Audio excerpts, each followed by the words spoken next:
you know, Marana and OD combo, not the Astral into Arrow, but OD on the enemy team who's channeling a meteor hammer. Because I was playing a game yesterday and somehow managed to miss an arrow on OD who's channeling his meteor hammer. But then we figured out it's I thought you guys were going to explain, but you were just like, no, we're keeping this one between us. I was like, oh, okay, keep your secrets. But then we realized, you know, there's some kind of a, I'm gonna call it a bug, but a glitch, whatever, where you know, you use an arrow from the high ground, goes to the low ground, and sometimes it misses. Sometimes it happens. Sometimes it happens. It There's is a no weird real one. explanation.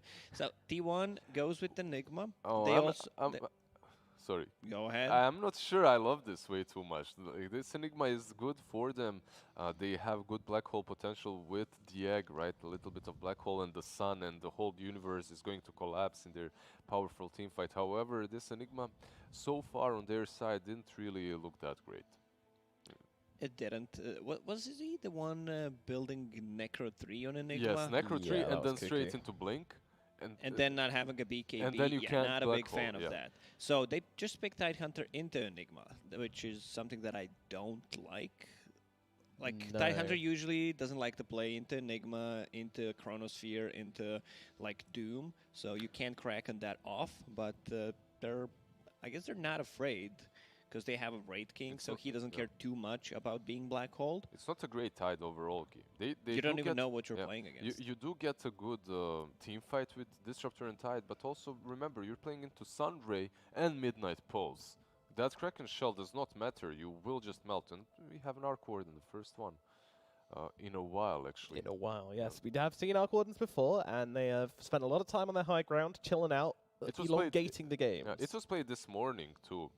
True, it was played in the series in Division 2. And if you're looking at a long game, man, this might be one. Because you're playing Enigma, Puck, Arc Warden, this... Yeah, everyone is on a timer. Everyone waits a little bit, right? Like, you wait for that black hole, you wait for Arc Warden to come online. And this matchup, Wraith King versus Arc Warden, last time we watched it, TNC, I believe, lost with the Arc Warden versus Wraith King that eventually just went into that Swift Blink. His Swift Blink's so good. It's crazy. It's really difficult to play into. How does the magnetic field work with Egg? Can you give that Egg a miss chance? No, you can't. Okay. You can't. The Egg That's a shame. But still, it doesn't matter. It's a good Arc Warden game overall. They don't really have a lot of reach for him. And they need to address this pick with their last. And I'm just thinking what they're gonna go for. Is this like Puck mid, Enigma off lane most likely, Arc Warden safe lane, Phoenix. I would love Phoenix to be 5 here and get something. Sorry, and get something that can rotate, possibly like in Tusk, maybe Earth Spirit. Is Earth Spirit available? Oh no, he's banned. So but looking at the bans that Execration does, look at how they actually defended their Tidehunter pick. They removed the Timbersaw, they removed the Troll, and then they removed the Ursa. Yeah, this was telegraphed. The last 2 bans from Execration are actually Pengu and Tusk, and I don't mind this at all, because T1, one thing that they are missing is a support, like Lacoste said, most likely a support, but also some brawler type frontliner. Yes, you need a 4 that's strength. Maybe like... It doesn't even have to be 4. I would even like to see it on the safe lane with Arc. He needs some protection up front there. Well, who's that hero? Clockwork possibly? Clockwork into Marana, into Disrupted doesn't feel that good, but you know, having a like long range initiation, they go with the Legion Commander. So this is interesting. We have seen one single game 5 Legion Commander. We probably won't see that here. Yeah, 4 Enigma offlane Legion. Okay. Alrighty. More lockdown for Tidehunter, something that he cracking off. Good dispel against the Marana arrow. Just some extra attack speed, man. Arc Warden could just go ham with the attack speed. Bubble, press the attack. Plus you have Overwhelming Gods versus the Skellies in the lane. Also, I do not want to see Gleipnir being built on Arc Warden. That item just doesn't fit the hero. You're losing so much attack speed if you're not upgrading to Mjolnir. It's like, you can go for Gleipnir, but you need to adjust your whole build to it. It just feels you don't have enough damage. Exactly. You can't just go Gleipnir and then standard build that you usually go for, like Pike and whatnot. If you go for that Gleipnir, you need damage afterwards. You need some damage, some sort. I don't know where you're going to get it from, but you need to get it Daedalus perhaps even. So you're saying Gleipnir Meteor Hammer is the way to go, Liz? No, Okay. that's not what I'm saying. Alrighty. Also, 15 seconds left. Let's see what they decide to go for. They don't have the save for Legion Commander. There's possibly like Glimpse on Duel, but okay. they're doubling down on a team fight with the tempo, Dead yeah. Prophet. A lot of green heroes on Radiant side. I think Always like that. I think T1's lineup is actually much greedier. Yeah, 100%. Oh, yeah. I completely. That's Enigma position 5, by the way. So Phoenix 4. This Yeah, is cards on the pack. this is something that they're taking from OG as well. We've seen in the EU Enigma's being played on the safe lane, and then you just take away all the creeps, all the range creeps away from the enemy offlaner, and he can never get those levels. But this still isn't an easy lane for an Arc Warden. Alrighty, Mental Gen, I'm going to have to ask you for your predictions. Where are we going for game number 1? Now give me a second. I need to think. Processing. For me, overall, the draft, like if I was only going for the drafts, I would still go with Execration. I think their draft is really solid, but I don't trust their execution later on in the game and their ability to end and close the game versus an Arc Warden, so I'll still go with T1 as my prediction. Kind of Okay. having the same feeling where I'm favoring their draft, but not really convinced how they were playing, and they're playing into like Enigma, Sunray, Puck. They can just stall the game for a very long time until Arc Warden comes online. I don't think you have the tools except like the Dead Prophet ulti to try to close out the game. Still gonna be tough. Execration for me. Lizard apparently went. No, T1. Sorry. I was like looking at the predictions and All like right. Lizard going with T1. Yeah, I'm also going with. You're T1. also going with T1. Yeah. Well, I am going with T1 because I don't think this Tide is going to have a game, and without the Tide, they don't have a front line. Without the front line, they can't do any of the fun stuff they want to do anyway. So I am also going to go for T1. Let's find out what our casters have to say. As we've got B-Kyop and Black, our favorite father-son casting duo. Very quickly, can we get your predictions, please? Yeah, you go first. You Okay, go. I think T1 is going to win because I always vote for T1. Okay, good enough reason. Okay. Ben? Got my hand read, my palm. It's a whole thing, really expensive. And my palm, you can see that right there. We Are they have sweaty? A 5-man says, smoke into the Execration. enemy jungle, so you're going Execration. Yeah. Crazy. All right, we'll let you guys get into the game. Take it away with game number 1. Take it away. Why are you going for Execration? The palm said go Execration. Is there like any reasoning behind it or just the palm? The reasons were explained during the palm reading. But They're you secret can't readings. disclose those. I can. Otherwise, it doesn't come to be true. Okay, fair enough. Well, it is possible, of course. I quite like their draft. It's just, you know, we've seen Execration. They've been struggling lately, but so has T1 really. We haven't so seen the cleanest T1 games. Yeah, you know, you're not wrong. You're not wrong. But I On just top of that, feel we like- haven't seen a good Arc Warden game. We've seen every Arc Warden play to defend the base. Yeah, I really hope it's not going to be the case this game. But it's actually a +5 Enigma. Interesting. I mean, they do have a lot of teamfight on Radiant. They have Disruptor ult, they have Tide Ravage, they have DP ult. And there's definitely a lot of potential there for a lot of map control, a lot of map pressure. So I can see why you chose Execration, but they're not going to win. I don't know. I'm not sure just yet. Not my job to be Oh, sure there might just be. yet. And they've also swapped lanes. They're waiting for the Enigma, Yeah. but they're not. I thought they were setting up for the Enigma kill. The Enigma's just taking too long. Yeah, it's very slow. Eventually, they're going to move forward. Mirana already given a little bit of a glance, but we take a look at all 3 lanes. Any of these lanes sticking out at you on ones that are heavily one-sided? Not really, because Execration actually changed their lanes, and T1 didn't, which means the tri-lane is going to be against... Ooh, White Oh, Man. he took an arrow! Already in trouble. One more shot. Oh, the tower armor! 15 health. Yeah, the tower Yeah, armor just saved got him under there. it. I like this adjustment from Radiant, because they don't have the greatest response to tri-lanes on the Dire side. So the Tidehunter is actually having a game now, whereas if he went top, he would be completely zoned and have no game at all. But now, he's going to be quite happy down there, I believe. Yeah, he's going to try his hardest to have some semblance of a lane, but it's still a little bit tough by yourself. It's going to be tough, but it's way better than top. And Yeah. of course, Arc Warden is going to be pressured quite a bit. Also, he has no ward on the puck in mid lane, so an arrow could be flying out anytime. Radiant's middle tower is under attack. We'll have Be to really see. careful.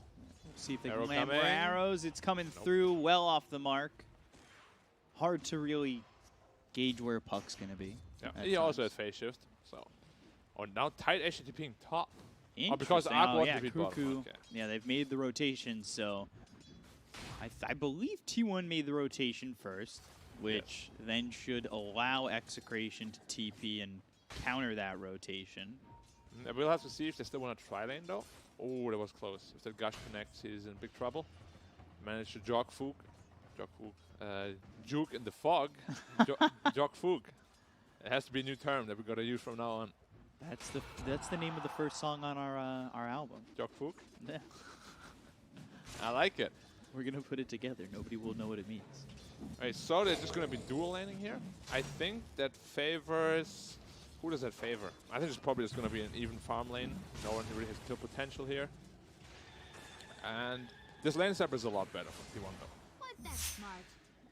So Well, why does this get like a lot better for them? Is it just the swap or? yeah, because Arc Warden doesn't have to lane into the tri lane anymore. He'll Yeah. actually be able to get CS now. Whereas before, if he just stays top into the tri lane, he's gonna have a very, very tough time. Well, that's assuming that BDZ doesn't just make the rotation bottom. You can leave the Tide. He got a bit of solo experience. He's still continuing to get that solo experience, right? Like, does BDZ come bottom? I think he wants to focus more on his own game now. But Right. he's still level 1. And, you know, maybe he's still gonna try to threat.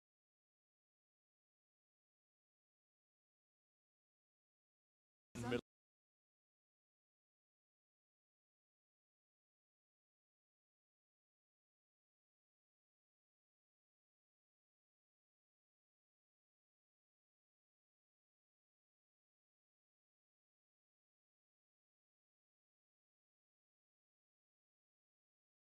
Yeah, I mean, even once this piece is right here, Random I think he needs his 25 arrows, talent you as know. well to do work. He's not gonna be able to kill But it, I think like, they're more than fine one with just hero giving with it, Wraith so- free farm. And Tide, you know, as you said, he's the most important piece right now. And they gave him a good lane, which is most important for Execration. He's 12-0 right now, not really behind much in CS. He's had some solo experience time. He's having a lot of solo experience time because you're seeing the Mirana continue to move around and has actually TP'd bottom. So they will go back to that tri lane. It gives Tide a solo lane, solo experience. I think this is really good right now for Rapido. It is very good because the plan of T1 was to completely zone him out. And obviously it did not work at all. Is this a game for Tide where he's trying to go with that cooldown reduction, get like an earlier arcane blink or something like that? Or is this more, is he looking to be utility, eventually get, you know, Blink Dagger with like maybe Guardian Greaves or Pipe or something like that? He will definitely have to go Blink Dagger this game, but as you said, I do also believe they need some utility. Because DP is there for the damage, and Wraith King is there for the initiation later on. So you just... Arc Warden back towards top as Cuckoo comes bottom, but this is aggression from Execration. We've seen the highs and lows of this team. Yeah, I'm really... there's a bounty fight, and we can talk about what's happening with T1. And they get 2 each. So it's an even trade. And yeah, for me, T1 always, you know, the strongest player in the team was Carl, but he has been struggling a lot lately in these matchups. Like Right. DP Puck is not easy. It's a 5-5 lane, but it's not a lane where you die as Puck. Especially not if the DP is full health. Yeah, So I'm not sure like what happened in the time between now and like 2 months ago, but he's been struggling a lot.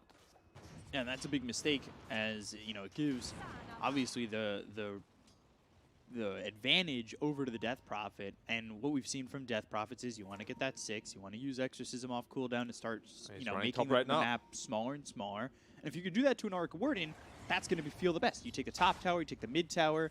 Now you have entry points to the jungle. Makes Arc Warden's game very difficult. Certainly. Definitely agree with that. He's just running back middle now. A lot of wasted time for the DP.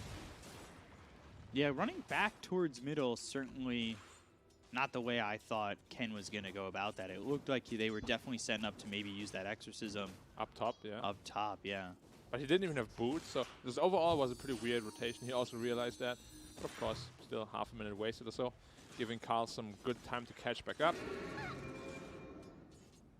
Wraith King completely free farming. And we have seen so many Wraith Kings across the regions that just completely snowball. The Zero is ridiculously strong right now. Yeah, it seems like, what, Midas Radiance, and all of a sudden you're doing quite a bit of Got a damage. glimpse. They're going to use that glimpse. They've got the Arrow. stun. Arrow comes in, but it's not going to be on the mark. Cuckoo, though, running. Press the attack as well as the overwhelming odds. Kinetic field doesn't land. He's so fast. Yeah, so fast when you're hitting 3 heroes. Yeah. And DP again, another rotation that doesn't bear anything. It's like not fully committing. Like to if the you want to rotation, rotate, yeah. honestly, as soon as the glimpse is there, just TP. Yeah. You know, if you want to rotate. Like don't just keep walking to the lanes because you're You're always losing going a to be lot seen. of time. Bottom, they've got the arrow onto the Legion Commander. They're trying to get this kill on a Cuckoo. Press the attack and the overwhelming odds again. One more right click with the Thunder Strike will be enough, but the Dream Coil comes in on a 2. Carl trying to get something in return, looking over now at the Mirana of BDZ. With the Waning Rift and the Illusory Orb, will get a trade. A trade for the Puck. You know, Puck comes over, gets a kill. Death Prophet goes into the Exorcism, looks over at Whitemon, but the focus should be on the tower, right? Yeah. That's a lot of gold, though, to get from those Eidolons. He's coming with the Ravage as well on Tidehunter, but it shouldn't really do too much because there's just 3 heroes here already. And it looks like a wasted Exorcism for 5 Eidolons. I want to say maybe there's space. 4 heroes come mid. You're making space for the Wraith King still, but it wasn't like that was like 2-3 minutes of space. That was like 30 seconds, and now they're still putting the pressure on. They can go back bottom. And Arcwarden is still free farming top. Yeah. Because Tidehunter had to rotate middle. 50 gold to the Midas. 8-minute Midas on Arcwarden is impeccable timing. Super good. Basically free farm. And of course, Arcwarden with the Midas is going to accelerate so much faster than most heroes in the game. Just get his double Midas every time. Legion Commander, though, is struggling. The initiation of a Dire team. Yeah, Legion is yeah, 700 gold behind that top. There's actually a big split between the top 5 and the bottom 5. Yeah, Execration currently leading 1k. But That's it's not very really like the good. biggest lead, you know. Arcwarden can make up a lot of ground very quickly. A couple good items coming in for both teams, really. I like the Fairies Trinket that they got for the Dire, but I also love that Faded Brooch for this TP. this Execration side, especially for Death Prophet, yeah. Yep, super good for them. And of course, a chipped vest, my least favorite item. It just feels so underwhelming every time I have it. You could work with it, though, right? Like, it's... Sure, it's not... I mean, it's for free, you know, you take it. But you rather have like a... Or they do have a jelly, too. Yeah, Jelly with the chip vest. I think that's a good combo. It's all right. Yeah, like 5 health region. Pretty good. That with a Fairies Trinket, you know. Royal Jelly Fairies Trinket, that feels even better. And Royal Jelly is just like the best, like feels good item in the game. Yeah. It just gives you free region. And just, okay. Feels good for your 1s and 2s. If a support finds it, it's always difficult gifting it away to somebody. Yeah. Dream It Coil hurts. used mid, and that's onto the Disruptor. Carl trying to make something happen. Waning Rift, Illusory Orb, one more shot. He's diving that tier 2, and nobody's responding. Carl getting away with that for free. This is while they try to take the tier 1 tower top, but they haven't Phoenix really done a lot of defending. damage with it. Yeah. Dire's doing a very good job at bringing this game back, for sure. They've been struggling a little bit in the early game, but I don't think they Now can they'll go defend the after top tower. Zephyr. Arrow. Oh, off the Icarus dive. Not going to get it, but Rapido still trying to get a kill here. Anchor smash. I mean, just off the map. How is this fair? That really is not that balanced. They do get a top tower, though, and their bottom tower is still full health. So they basically get a tower for free. There's no response from the Dire, but Arcwarden is still continuing to free farm. Scary hero. And I know the guy who's playing it, Jackie, is a pretty damn good Arcwarden. See how he makes it work. I just worry about Arc Wardens, man. It's from just based on what we see. It has nothing to do with Jackie, just the way we've seen them play. Yeah, Exorcism pop mid lane. They still have the Ravage as well. And they just want to get another tier 1 tower here. Dire will have to defend that. But Radiant seems to be fighting on 2 fronts here. 2 supports at bottom and 2 cores at middle. Yeah, they use the arrow to get the siege creep to try and slow down this push, but it slows it down. It doesn't stop it. They have to be careful. There are only 3 heroes here middle. Sunray. And they don't get a tower just yet. Ooh. Yeah, again, that's the second Coil. Exorcism used. Dream Coil comes in, kinetic field. Carl, though, snaps the coil. Still able to leap away. Silence was still on cooldown, as well as the orb. Good recognition there by the Mirana to just break the coil and get out. And this Mirana hasn't gotten anything done this game yet either. Struggling to connect with arrows. Sitting almost at the bottom of the net worth. As a Mirana, it's a very rare sight. And multiple exorcisms on mid, and they still haven't gotten that tier 1 tower. Yeah. I mean, I don't know why the 2 supports went bottom and the 2 cores went middle. I feel if they all just middle, the tower is for free. But they chose to split up. A little bit of a miscommunication there, perhaps. They still haven't used that Ravage yet.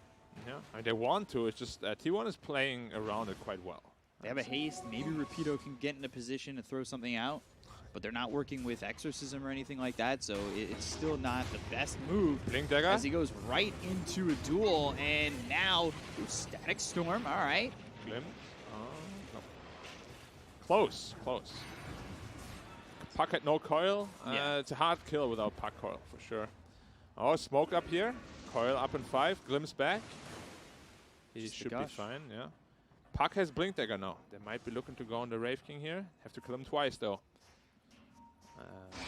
Dream Coil used. Got to be careful. Looking for the Ravage. This comes 3. in. Hits 3. Doesn't hit the Puck. Dream Coil ends. They look over at Zephyr, gets the Supernova. Just in time. They also get the first life out of the hands of Yoi. And now they can't fight. That was a great play by Kuku there. Recognizing the arrow will fly in and dispels it right as it hits to make sure that he gets the egg off. Otherwise, the Phoenix is just dead. And this fight probably won't look as good. Now Wraith King, no ult for 3 minutes. Has to be very careful that he doesn't die. Execration feeling like they're just not capitalizing. Yeah, the communication is a bit lacking. Like, they're always just 2 there. Like, they're never really 4 or 5. All their moves just seem very slow. Yeah. And Arc Warden going for full greed, no boots, Midas Maelstrom. Very rare sight. Usually you would go for at least the boots. But it's paying off. Top of the net worth, doing very well for himself. Carl also recovered after that little bit of a rough early game. Got into the Blink Dagger, going to the Witchblade next. Recognizing they're lacking a little bit of damage. 1K lead now for T1. It was a 1K lead for Execration. Dire's middle tower Couple is of under attack. missed opportunities has really slowed down their progression. And while all that's going on, Arc Warden's just had a free game still. Yeah, he's farming a quad stack Ancients right now without any contest. And they haven't really bothered too much about controlling the enemy's triangle. Even though they have Ravage, even though they have DP ult. I feel like they are playing a bit too conservatively. Over mid, BDZ, like we talked about, hasn't really felt too impactful yet. Radiant's top tower Yeah, he's is having a under rough attack. game. He's hit like 1 arrow so far. Gotta move Mirana over is a the mental spell. hero too, you know? Like, if you keep missing those arrows, you get into your own head really easily. Carl's setting up towards top. They know that this reincarnation is still down, but instead out. gives it up and TP's bottom. Interesting TP. Not sure why he TP'd bottom. Not really any objective there. It's usually Arc Warden's lane to farm. Dire are scanning. Phoenix going to the big. Phoenix is very rich. Same network as the Legion Radiant's Commander. middle tower is under Ooh, attack. they found themselves Whitemon, Static Storm, as well as the Kinetic Field. Should be able to get a kill and will. BDZ does get credit for that one, taking out the Enigma, who is 200 gold ahead. This is a 5-position Enigma. We haven't seen the black hole yet, but it's tough when you're in that 5 position to really make anything of it. Always is. But because of that threat, you know, Disruptor threw out the ultimate right away, so there's no turnaround potential. Just being an Enigma, you know, having this presence can be pretty threatening on the map. Yeah. The omnipresence of a black hole is always present even when it's in the 5. Yeah, if you get a good hole, together with an egg or coil, you know, there's always a lot of combo possibilities. Yeah. So they definitely have to be very careful here. Another smoke up by Dire.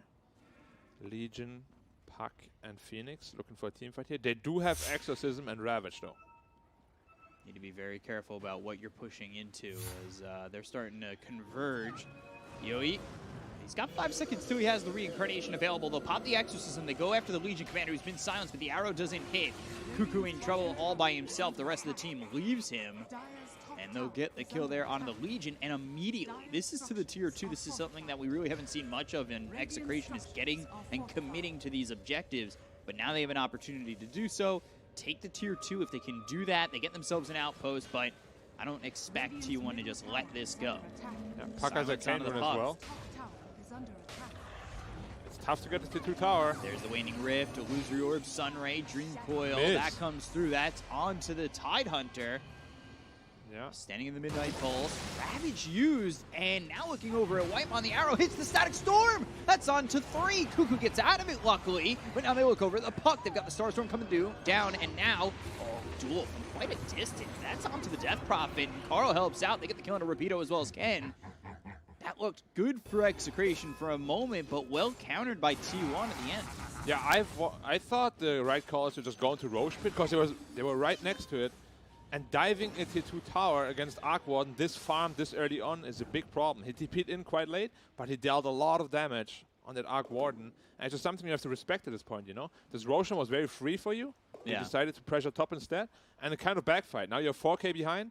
You don't have Ravage and DP ult to work with, which gives even more space to the Arc Warden. He's sitting at 10,000 net worth now. 2,000 ahead of the Wraith King, who has had a pretty free game himself. Yeah, the Arc Warden getting involved, something different than what we've been seeing from previous Arc Wardens that have played to farm and defend. This time, you've got Jackie who's trying to fight. Yeah, I mean, he hasn't done like too much in terms of, you know, trying to help out the team, but when he needs to be there, he is there, at least so far. And he's doing a good job overall. And he's very rich. Yeah. He's like filthy rich. With just this presence, though, like, he's similar, I would say, to the Black Hole. His omnipresence. Is Arc Warden going to be there? He's pretty farmed. Like, if he's there, I don't know if we can fight. So you have to think about that if you're Execration, right? Yeah, definitely. And as we saw, backfire top. I feel like if they just get the Roshan, you know, and then fight with the Radiant's timing, it's much better for them. But their chance is kind of gone now. Like, the next Roshan is going to be much harder to fight because this Arc Warden has a Mjolnir soon, and it's a huge power spike on Arc Warden. The clone alone can deal so much damage with just a Mjolnir.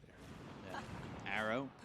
Connects on Onto the Phoenix. Sounds a bit late, but... Yeah, it hit during the Icarus dive, so had to come all the way back around. They're trying to get the kill on a Zephyr. Carl comes over, now might just drop down a Dream Coil if he can catch somebody, but instead chooses to back away. Disrupt the ult. And this is on to the Enigma again. They're not committing. Now they'll look over at Rapido, and they've got the duel. Do they have the damage? It's going to be close. No dual damage on that one, but Rapido's still dead. Yeah, maybe the duel was a little bit premature, you know? He could have waited. He was surrounded by enemy heroes. Maybe he doesn't care too much about the damage this game, because they do have... arrow? Oh. Tanked by a neutral. Yeah, very thankful. Of course, Phoenix, a creature of... Well, not really the jungle, but the jungle chose to protect him. I don't know if Phoenix is a creature of the jungle. Nah, probably not. We'll probably just burn it. This is what I like here, though, from Execration. Going into Roach, something pit, that you were asking for off that last exchange. They're doing this without Tide. Yeah, and they have no idea on Diet. Yeah, this is a risky maneuver, and one that they're getting away with. Oh, God, he's getting bashed up quite a bit. He actually sunk pretty low. Yeah, if they saw this on Dire, they, you know, they have an egg, which is perfect at Roach Pit. It's very hard for them to do it if Dire know it, but they get away with it. Good job by them. Yeah, this really helps them maybe sustain the game, get Wraith King into a position where he feels comfortable maybe fighting into Jackie. Yeah, he will need like probably like 2 more items, like a Blink BKB. He's going to the BKB next, and then 1 more item after that. He should be feeling comfortable to fight. Smoke Another up. smoke. Legion Commander went pipe first, by the way, not Blink Dagger, so the team fight is very strong. Initiation, still strong because of Puck. And he itemized into the pipe just for his teammates. I like that decision quite a lot. Don't need to waste all that gold going for mobility if you already have someone who can Yes, initiate. he's alone top, completely alone. He has to be very careful here. He may not get out of this one. Cuckoo finds him, gets the duel, and now they're looking over. Whitemon could set up for a black hole. It doesn't matter if it's going to be onto 1 if they get the second life away. Now they're starting to come in, though, and now they've got the silence as well as the static storm that's going to be out onto this puck. Sunray right on top of the Wraith King, but they just don't have the damage to get the kill on Carl. They're looking over the Spirits. I think they've also got the Dream Coil that ends up snapping. Yoi walks out of it willingly, and he just dies. Now it's hard to make a call, you know, because you're getting Sunray from the back and you're coiled. Like, do I just stand in the Sunray? Do I break the coil? I think either way he's probably just going to die. And Execration was not ready for that rotation at all. Another duel, though, where he did not get the damage from. Duels on the puck. He's fine. should be a tier 1, but they are looking to maybe set up and defend at some point. They've got 20 seconds until the Wraith King's even back alive. They're Yeah, gonna 20 clip. seconds also till Steep Ooh, Ravage on 4. Ravage! That's a massive Ravage. They'll go after this puck. Do they get the kill? Yes, they do. The Tempest double. Black Hole on the 2. That catches them. Oh, Whitemon. Perfect setup.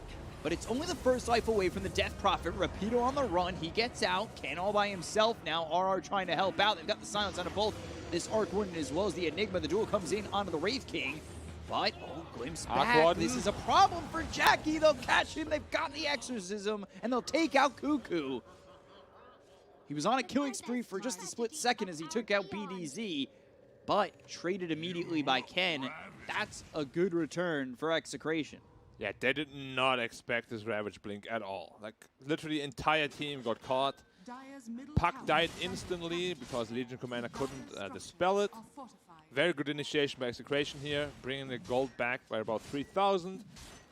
Good job. I did not expect the fight to go as smoothly as it did. Because they didn't have Exorcism at the start of it either. Came online a little bit late. They still managed to take the fight quite convincingly. Yeah, they got away with that quite a bit. Rapido just barely survives getting away with the Essence Ring. They do get the glimpse. That's a great job from RR. Knowing right where that Arc Warden is with the help from the Death Prophet, bringing him back and getting that kill. Yeah. I've said it quite a bit of times before. I'm not a big fan of Witchblade on Puck. I just feel like it always delays your like item timings when you're playing as this initiator. If they could get Jackie again. Jackie. TP. He's gone. Oh, no, That was wait. just a clone. That It was just a Tempest clone. double. Do they have the Got damage though? duels, and now they've got the Static Storm. They certainly have the damage. They're going to catch him again. There's back-to-back deaths for this Arc Warden. Who's had a perfect game. Not so perfect anymore. Now counter smoke by the Dire though. They're looking for the Wraith King. He has reincarnation though. And his team is around. Team not too far away. He's been hit with that Dream Coil, and now the dual Supernova trying to line it up. Malphus walking away, Yule's up into the air, and it's not timed right. Here comes Rapido, here come the reinforcements. Execration go in, they land the arrow onto this puck. Goes into the phase shift, Sunray onto Execration. Zephyr just standing his ground for right now. Icarus dive away, Spirit Siphon on a Whitemon. They'll focus their attention now onto the Enigma. Rapido still moving forward through that gush, slowed down Whitemon. Crypt Swarm misses, but they've got the Yules. BDZ doesn't land the arrow. Press the attack comes in just in case, but they've also got the glimpse to pull him back. He cannot leave away from this Execration side. That being said, though, RR dies to Kara. They're thinking about going back into Yoi, Jackie's knowing up. that his ulti is down. They've got 7 seconds until Duel is back up and available to get that lockdown, but I don't know if T1 are really willing to go in even further. Yeah, if they don't miss that egg Yules combo, I think Wraith King is in a bit of trouble, but ends up missing. Little misplay there by the Dire side, and they have to be really careful with this Arc Warden. They have to start protecting him much better. Yeah. Like, you can't really just keep making plays. Another rotation here by Radiant. They do have Ravage and DP ult. Moving over, Blink Ravage, that comes in, hits on the 3, they'll find the Phoenix first, but there's the press the attack, Icarus dive trying to leave, Dream Coil on the 3. Carl comes in, he's got the silence onto this Wraith King now here with the Black Hole, it's on the 3! Oh geez, Whitemon finally falls, they get the Kona BDZ, they've got the BKBB pop here by Ken. He's trying to move in, but eventually turns his decisions to trying to TP out. They get the kill on the Rapido, Yoi, and Ken in succession. 4 heroes gone on the side of Execration, T1 come away on top. That, yeah, I was pretty much just on the back of Whitemon. They did not have egg. They didn't have anything really other than the Black Hole. Black Hole's 3 for the full duration and a +5 Enigma. Like, what else can you ask of him, you know? Yeah. Holy shit. That is a spot where it looks like Execration had the jump on them. They throw out the Ravage. They start with a 3-man Ravage. Let's take a look. Yeah, take a look at it again. Ravage comes in, hits on 3, press the attack, saves the Phoenix just barely, and Whitemon just sets up here. When they get a big Dream Coil like that, they're going to look for more, and it's just on the edge of the Death Prophet catching them. You could argue that they made a big mistake on Dire to focus the Phoenix, who doesn't have egg, rather than the Enigma, who still has Black Hole. But it was super well played by Dire, you know, purging the stunts of the Phoenix so he gets out. Then Enigma landing a perfect Black Hole on that 3-man Dream Coil as well. And, of course, Wraith King, no reincarnation. He died with BKB on, even though they don't really have damage through it. Yeah. Cause that Midnight Pulse, dealing a lot of damage through it as well, of course. And that puts T1 back into the driver's seat of this game, where it felt like Execration were kind of taking over. They've got the Static Storm out of the puck, but do they have the lockdown arrow? It goes right past him as he phase shifts away from it. Cute duels attempt there. Not landing what they need to get this kill. Yep, and now Legion Commander with the Blink Dagger as well. Skadi suddenly finished on Arc Warden. He is massive. 20 gold to finish Aghanims on Puck. That's going to be a huge problem for Radiant as they finish their BKBs. I mean, that's almost what helped him in the last fight, was those BKBs. It was a 3-man Dream Coil, but the follow-up to that was a Black Hole. Yeah. And now Quickening Charm on Arc Warden. If you thought you had problems with the clones before, well, now they're permanent. Pretty much. Good luck. Boy. This is going to be a huge combination too. The Phoenix Egg plus a Puck Coil with Aghanims. You can't break the coil because obviously you get stunned. Right. And you also can't kill the egg because it's out of range. Like, it's a super tough team fight to take from now on for the Radiant team here. They're smoking up. They're coming around the back. They've got the Moonlight Shadow. There's the Blink as well as the Ravage. Can they get the kill onto the Phoenix to start this off? They're looking. Now they've got the BKB as well as the Icarus dive away with the Dream Coil being used onto this Execration side. They've got the silence onto a couple of these heroes as the Supernova gets used. They're still trying to get the kill onto the Legion Commander, but the Dream Coil finally runs out. Is going to be enough, though, for letting Execration leave. It doesn't look like it. RR dies, so does BDZ. Rapido jumps back in. They get the first life out of the hands of the Wraith King, looking with the second as they've got the duel. They'll get themselves 4. Can on the run used Exorcism, and now he's using it defensively just to get out of town. He turns around and farms for a second with T1 right there. I thought maybe they'd even jump on him again. Yeah. And there was a 4-0 fight, even though they got a really good initiation on Phoenix once again. They need to start silencing this Legion Commander after these Ravages. He keeps purging the Phoenix, he gets out, gets a wonderful egg, and the full duration Sunray. Puck still on the DP here. DP no BKB. Double damage on Puck. Silence, not looking like it's going to be enough. The damage coming in from Carl's just too much, and it's long-winded, but it is a team wipe. You see this Ravage come in. Phoenix, just with a minuscule amount of health, again, 1 tick away from dying. How many times has that happened? That's the 3rd time now. Ooh, caught on the Static Storm, but again, do they have the damage while in it? Yes, They do. finally do. He overextends quite a bit. Maybe a Black Hole here. Caught. Does he turn? Doesn't look like he wants to, just taking too much damage. Essence Ring pop, BDZ moving in. Meanwhile, the Tempest Double is taking your bottom to tier 3, and nobody's here to defend it. Yeah, tier 3. Is it gonna fall to the creeps? Yes. So bottom lane exposed. One of the worst things that can happen against an Arc Warden. They're looking for a glimpse here. Can they get the vision? Oh? They cannot. They have to start responding to bottom. They're losing a lot of gold and taking a lot of damage on their X. Maybe they jump for it. Despite the fact that it's only 31 kills. That is a lot. You know, it's more than a kill per minute. It felt like the game started really slow. But it's really been picked up been the a pace. bloodbath since. Yeah. The pace has really been picked up lately. Checking for Roshan. And you can just see this Wraith King is not having a lot of impact now. That the Skadi is up, you know, he just keeps getting kited. It's not an easy Wraith King game anymore. No. They really need this next Aegis. He needs like 2 more items at this point. He needs AC and maybe like a Swift Blink, even a Basher, you know. Like, he's really far behind. He's over 7,000 levels behind the Arc Warden, who now finished up a BKB. So this Tidehunter's not going to be a problem for him anymore. And this bottom lane is just going to keep getting shoved in by this Arc Warden clone. Right. Another smoke up. Without the Mirana, though, they're only 4. They do have Ravage and DP ult. They're running into an LC here. I like the idea that Disruptor's trying to go for the Ags, though. That could be massive if he's able to farm the gold for that. Could be a game turner. He's only got enough for 1 component, but if he does get that chance, It can win you the game. yeah, Yeah, a good Static Storm on 2-3 heroes. it's a game-winning Ags. Every time, yeah. It always has been. Always has been, yeah. Since it started muting items, Yeah. it's a brutal Aghanims for sure. But again, you know, you're smoked up with 4 heroes. This Arc Warden clone does not care, obviously. Just pushing out all lanes. Now tier 2 tower middle is down. This is why Arc Warden is such a strong hero in these kind of positions. If you're ahead this far, it's so tough to play against it. He's just constantly shoving out those lanes. It's a nightmare to deal with. Psychic Headband for the Tidehunter. Yeah. See who that ends up going to. Yo,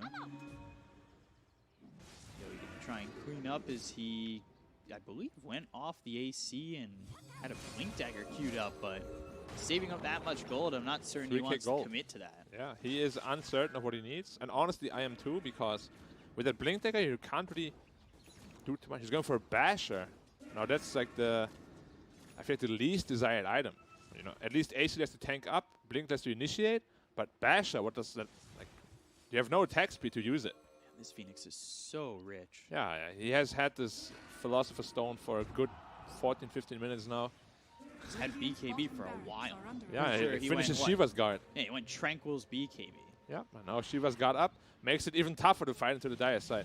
Like, all these items are just coming together, and we'll see how Radiant tries to approach a team fight. I'm not sure who they focus. Yeah.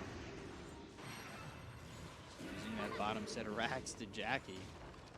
And a Siege Creep. Puck, 300 gold of BKB as well. Legion Commander, 2,000 gold of her BKB. There's just a lot of good core items coming out from the Dire side here. Another clone pushing them bottom. They need to start responding to this. They're losing their range Rex. Yeah, they tried to It's respond gone. the last time, but I mean, even that, they were taking so much damage. He's just on killing it. the DP. That's the Yules himself. And Jackie's not done yet. Yeah, still Gonna hitting the push you melee back Rex. and then go for the melee racks, yeah. All 5 heroes are bottom, which gives a free Roshan avenue if they want to. Pinging it out, but do they want to commit to it?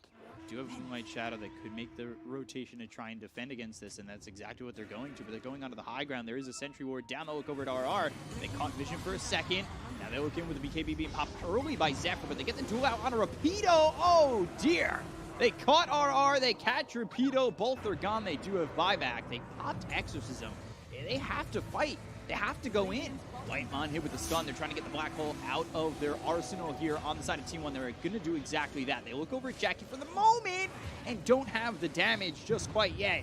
But BDZ, he ends up following the Static Storm. It's onto the Phoenix. They've got the silence, but can they keep him silenced? They'll look over. They'll stay with him. They've got the glimpse. They'll get the kill on a Zephyr. Both those heroes don't have buyback. He bought back on the Disruptor as well as the Tide. Maybe there's an opportunity, or maybe there's an avenue to get Roche if you're Execration, but it's not looking like it. They're going to go for that as they're backing away. Yeah, no DP ult and bottom lane. They actually got the bottom Rex. I think the Creeps got the bottom Rex. Yeah? No, the Jackie clone came in to get the bottom Rex while they were distracted fighting there. Good awareness by Jackie to get the bottom Rex there, which means, you know, they're just going to wait for cooldowns now. They're going to go into Roche because they don't have DP ult. They still do have Ravage. But is that really 18K impactful ahead. now that they have almost 3 BKBs? Enigma also just finished her BKB. Or his, or its. I'm not sure what it is. It's an it probably, right? It's a Space Cosmic and Force something. Time. Yeah. He looks pretty ripped though, like he has a 6-pack. He goes to the gym. He's getting, his trainer's actually Lizard. Really? Yeah, that's what I heard. He's Okay, the trainer for Enigma. that makes sense. Also Jackie, you know, he picked up a bash on Wraith King, right? But he doesn't have the attack speed, so he only got like 2 attacks in. Didn't get the bash on the Arc Warden. If Arc Warden dies, that's actually really good for Radiant. But a little bit of bad RNG coming out for the Radiant side. Yeah, now they've got the Blink Dagger as well to try and close the gap. I know their focus was on the Not a Enigma Mirana at ult. first. There's the Moonlight Shadow because T1, they're setting up towards Roche, and I think Execration kind of got a whiff of this. Yep, they still don't have DP ult though. And this bottom lane, they need to shove it out further. It's always sitting in their base. Every time they want to try to make a move. They clean it up a little bit. T1 back off the pit. DP picked up an Aeon Disc, very good against the duel, of course. And against the Puck Coil, makes a lot of sense. They've been holding the duel, though, for Wraith King. Yeah, and for Tidehunter. Yeah, I got the last one on Rapido, and that made sure that he couldn't get anything out. Arc Warden finished Hurricane Pike. He's so filthy rich now, 10k ahead of the Wraith King. Another BKB there for T1 as Legion Commander finishes one. Yeah, now they have 4 BKBs. Or 5 even. They have 5 BKBs on Dire. Man, Tidehunter Ravage might potentially Do not do nothing. anything. And that's this a lot of pressure for Rapido. it is. Like, he might want to itemize into an Arcane Blink because of this. They have to be a little bit careful. Like, all Dire has to do is wait until bot lane pushes in, one hero shows, you go back into the pit. Because you know the fight is 4v5. You just have to play the patient game right now. There's no need for you to do anything. You got the lane advantage, just play it properly. And And they're doing just that. Radiant are scanning. Or maybe they're not. Definitely not playing the patient game, but Going into the pit. Now.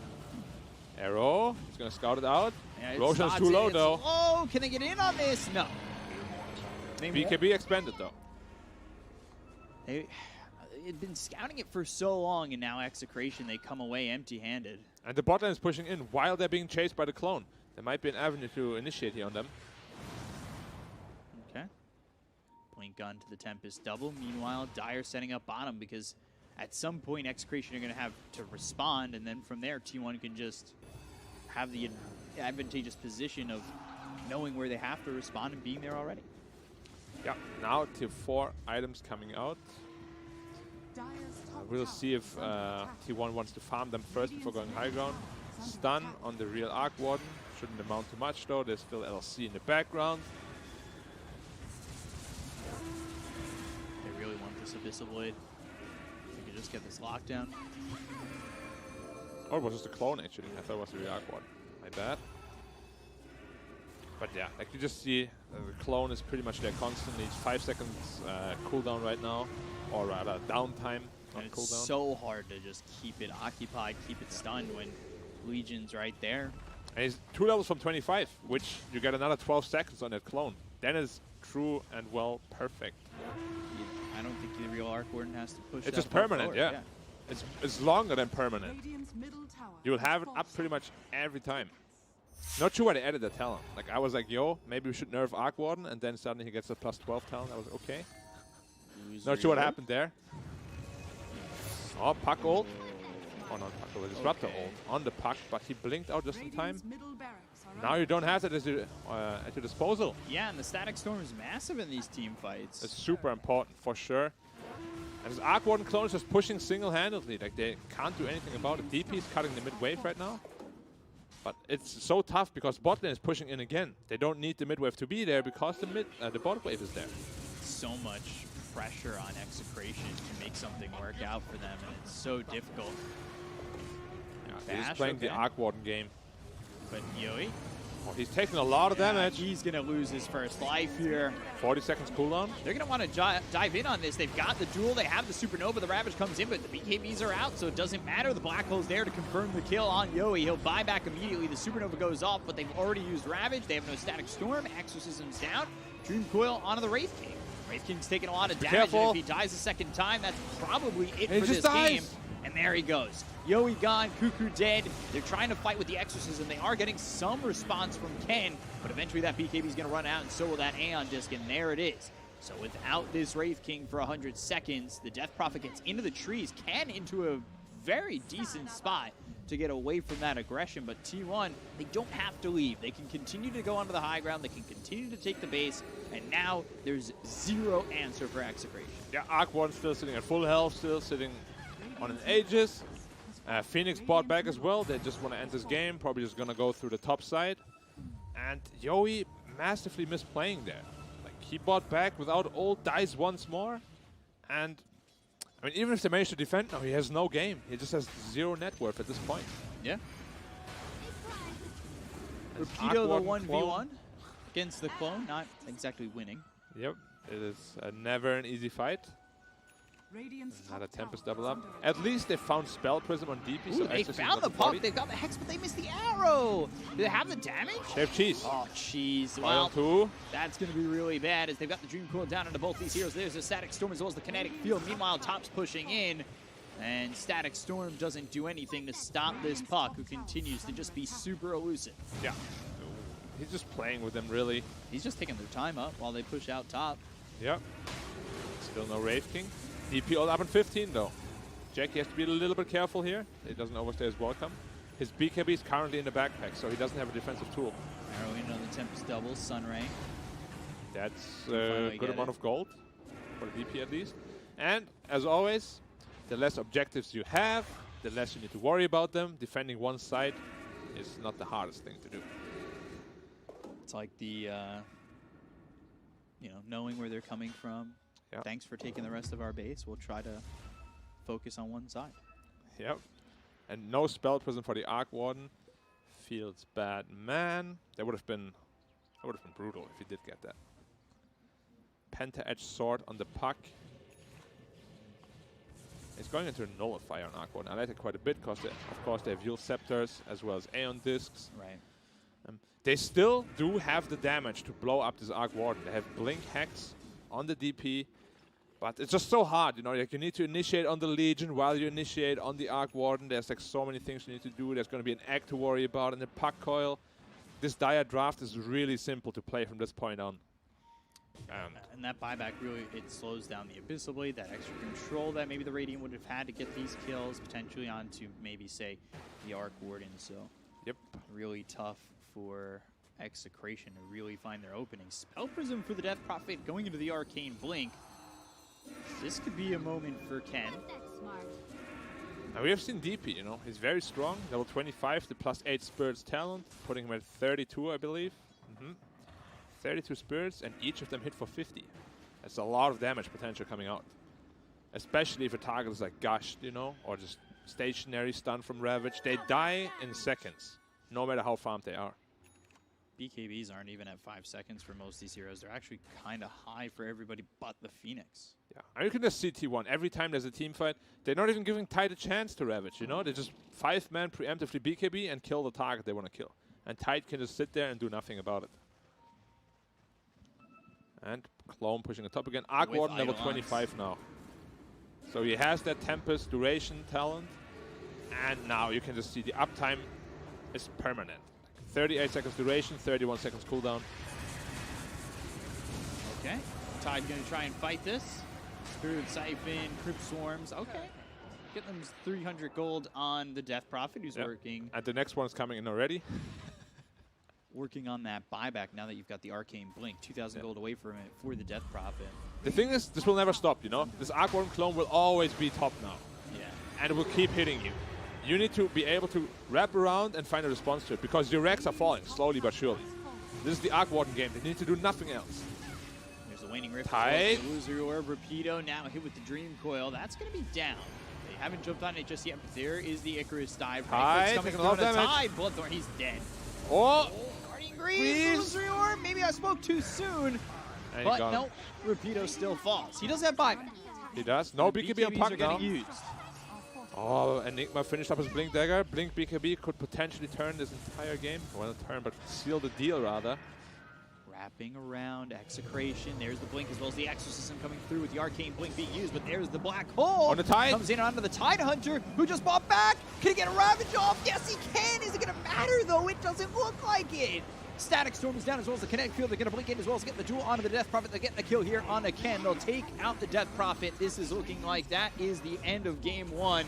No Exorcism, nothing to work with here for Execration, and they will call GG. T1, they take game number one, and I mean, it was Execration who almost got it going in the beginning, but T1, at the end of the day, they looked really strong, and I think this is the first time I've really felt comfortable with an Arc Warden. It just seemed like an Arc Warden game where you weren't looking to defend. Yeah, he was going complete greed. Maelstrom, Midas, before Boots even. And he got away with it, you know. They didn't contest the triangle at all. They had the tools to do so. But, you know, like they just fell flat on like 2 or 3 team fights. And that's all it takes sometimes against a hero like Arc Warden. He was suddenly 5,000 ahead of the Wraith King. Permanent split push coming in. Just too tough to deal with. I mean, T1, you know, they're looking pretty crisp in this series at least. That's what we were expecting to see from T1 the entire time. So hopefully we see more of that if you're a T1 fan. But to break it down even further is the panel. Back over to you guys. One performance from T1 in this game one of this series. Here to break it down with me is, of course, Lacoste and Lizard. Guys, what went wrong for Execration? Because it seemed like they were doing pretty well until they weren't. Yeah, a couple of bad team fights. I think they overextended at the tier 2 tower on the top lane, where you're fighting into Arc Warden. Black talked about how like greedy Arc Warden build was. It really was. It was not punished. Like you can't afford to go late game against this type of a lineup that T1 had. A couple of bad executions. They were focusing Enigma. It's still, you know, position 5 Enigma. First 2-3 black holes were like not the greatest. Later on, White One was just doing some heavy lifting from position 5. Reason why we see Enigma, you know, being contested mostly in Europe, something that OG does love to play quite a lot. Position 5 Enigma, where you're kind of securing the safe lane, denying the farm, and you still have that big team fight potential coming up from your position 5. Like once you get to a BKB, it just feels like they don't have the answer because they have no abilities. One of the reasons also why T1 built 5 BKBs in this game. Actually, There's nothing 6. to go through them. Yeah, if you count Dark Warden Clone. Really, really well played overall by T1. And I would say that what they did versus Boom, they just repeated here versus Execration. And that's okay, we don't have to dominate our lanes. The lanes didn't even go that great for them. They didn't lose. We've seen a lot of that Prophet's rotations that went in vain, but they didn't dominate, and they still were the ones being pressured in the mid game, as you usually are when you're playing the Arc Warden. But the way they set up the defense around the triangle and the top tier 2 is literally what broke this game and won it for them. The Maelstrom Midas without boots, I think that's the way you have to be playing right now with Dark Warden, especially if you're farming that triangle. If you're not playing mid, you just chill in the triangle, you go to Midas, one hard camp, and you farm the Ancients. That's it. Yeah. And Maelstrom, you need that Javelin fast enough so you can actually ramp up that farming speed. Yeah, and a huge problem for the team if they've only gained 700 gold from buildings when you've got a death prophet on their team. I mean, this is the result of the Arc Warden just shoving their lanes at any given point, and just the sheer aggression from T1, you know, they were pouncing on them. They just needed to invade. Like, if you're playing versus Arc, you need to invade that triangle earlier. Especially, like Black said, boots, they're not necessary, but you need to invade that triangle and punish him for that. Yeah. Like, they usually don't buy boots anymore. Like, they don't get it, but you need to know where he is, because he's moving at, what, 300 movement speed? Like, you can catch him so easily with any single hero. One use and he's dead. That's one of the reasons why he wasn't joining fights, or if he joins them, he's only with Clone there. Meanwhile, his main hero is a mile away. He's too afraid to be close. I just love the itemization in this game by pretty much everyone on T1, especially Phoenix, rushing that BKB. Yeah. He understands, you know, where the threat is going to come from. The Ravage, the Static Storm, DP Silence, not going to be able to use the Sunray or the Egg. Also, Cuckoo had some really nice, like just the synergy between the players in this game. You could feel it. This is the type of play that I expected from T1 coming into this tournament. And For sure. finally we see it. It was a really hard game for to call MVP on this one, I would say, because everyone just played really well. It was T1 as a team doing it. We have gone for Jackie on the Arc Warden as our MVP for this first game, though. You know, he was that power in the back, forcing the team through and ultimately closing it out for his team, as a good carry should do. Yeah, this was honestly a very easy game for him. His GPM is on point. He played very well, but they didn't contest him that hard because of his teammates. If I had to give MVP, I would give it to Phoenix and Enigma, like a joint shared prize for the two of them, because they're constantly putting those eggs or black holes in between the enemy team and the Arc Warden, which is why he's able to do his magic. Like, you can't afford yourself to initiate on the Arc Warden. He died like once on the top tier 1 next to the Radiant tier 1 on top because of the glimpse, and that's it. Like, they just played the map really, really well in T1. They certainly did. They certainly did. Well, if you guys are looking for more Dota, then it's just around the corner as we're going to throw it over to a break for game number 2. But if you guys are looking for a new chair, then, of course, Secret Lab is a place to go. Those chairs are incredibly comfortable, and they are, of course, the sponsor for this show. So if you're looking for a new chair, look towards Secret Lab, the Titan, or the Omega. Two wonderful, wonderful chairs for you guys to check out. Do so if you're in the market for one. But from us, we are thrown over to a break, after which we will be back with game number 2 of Execration versus T1. Can T1 keep up their dominance, or will Execration strike back? Find out after this short break.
Is Lizard and Lacoste as we jump into the second game.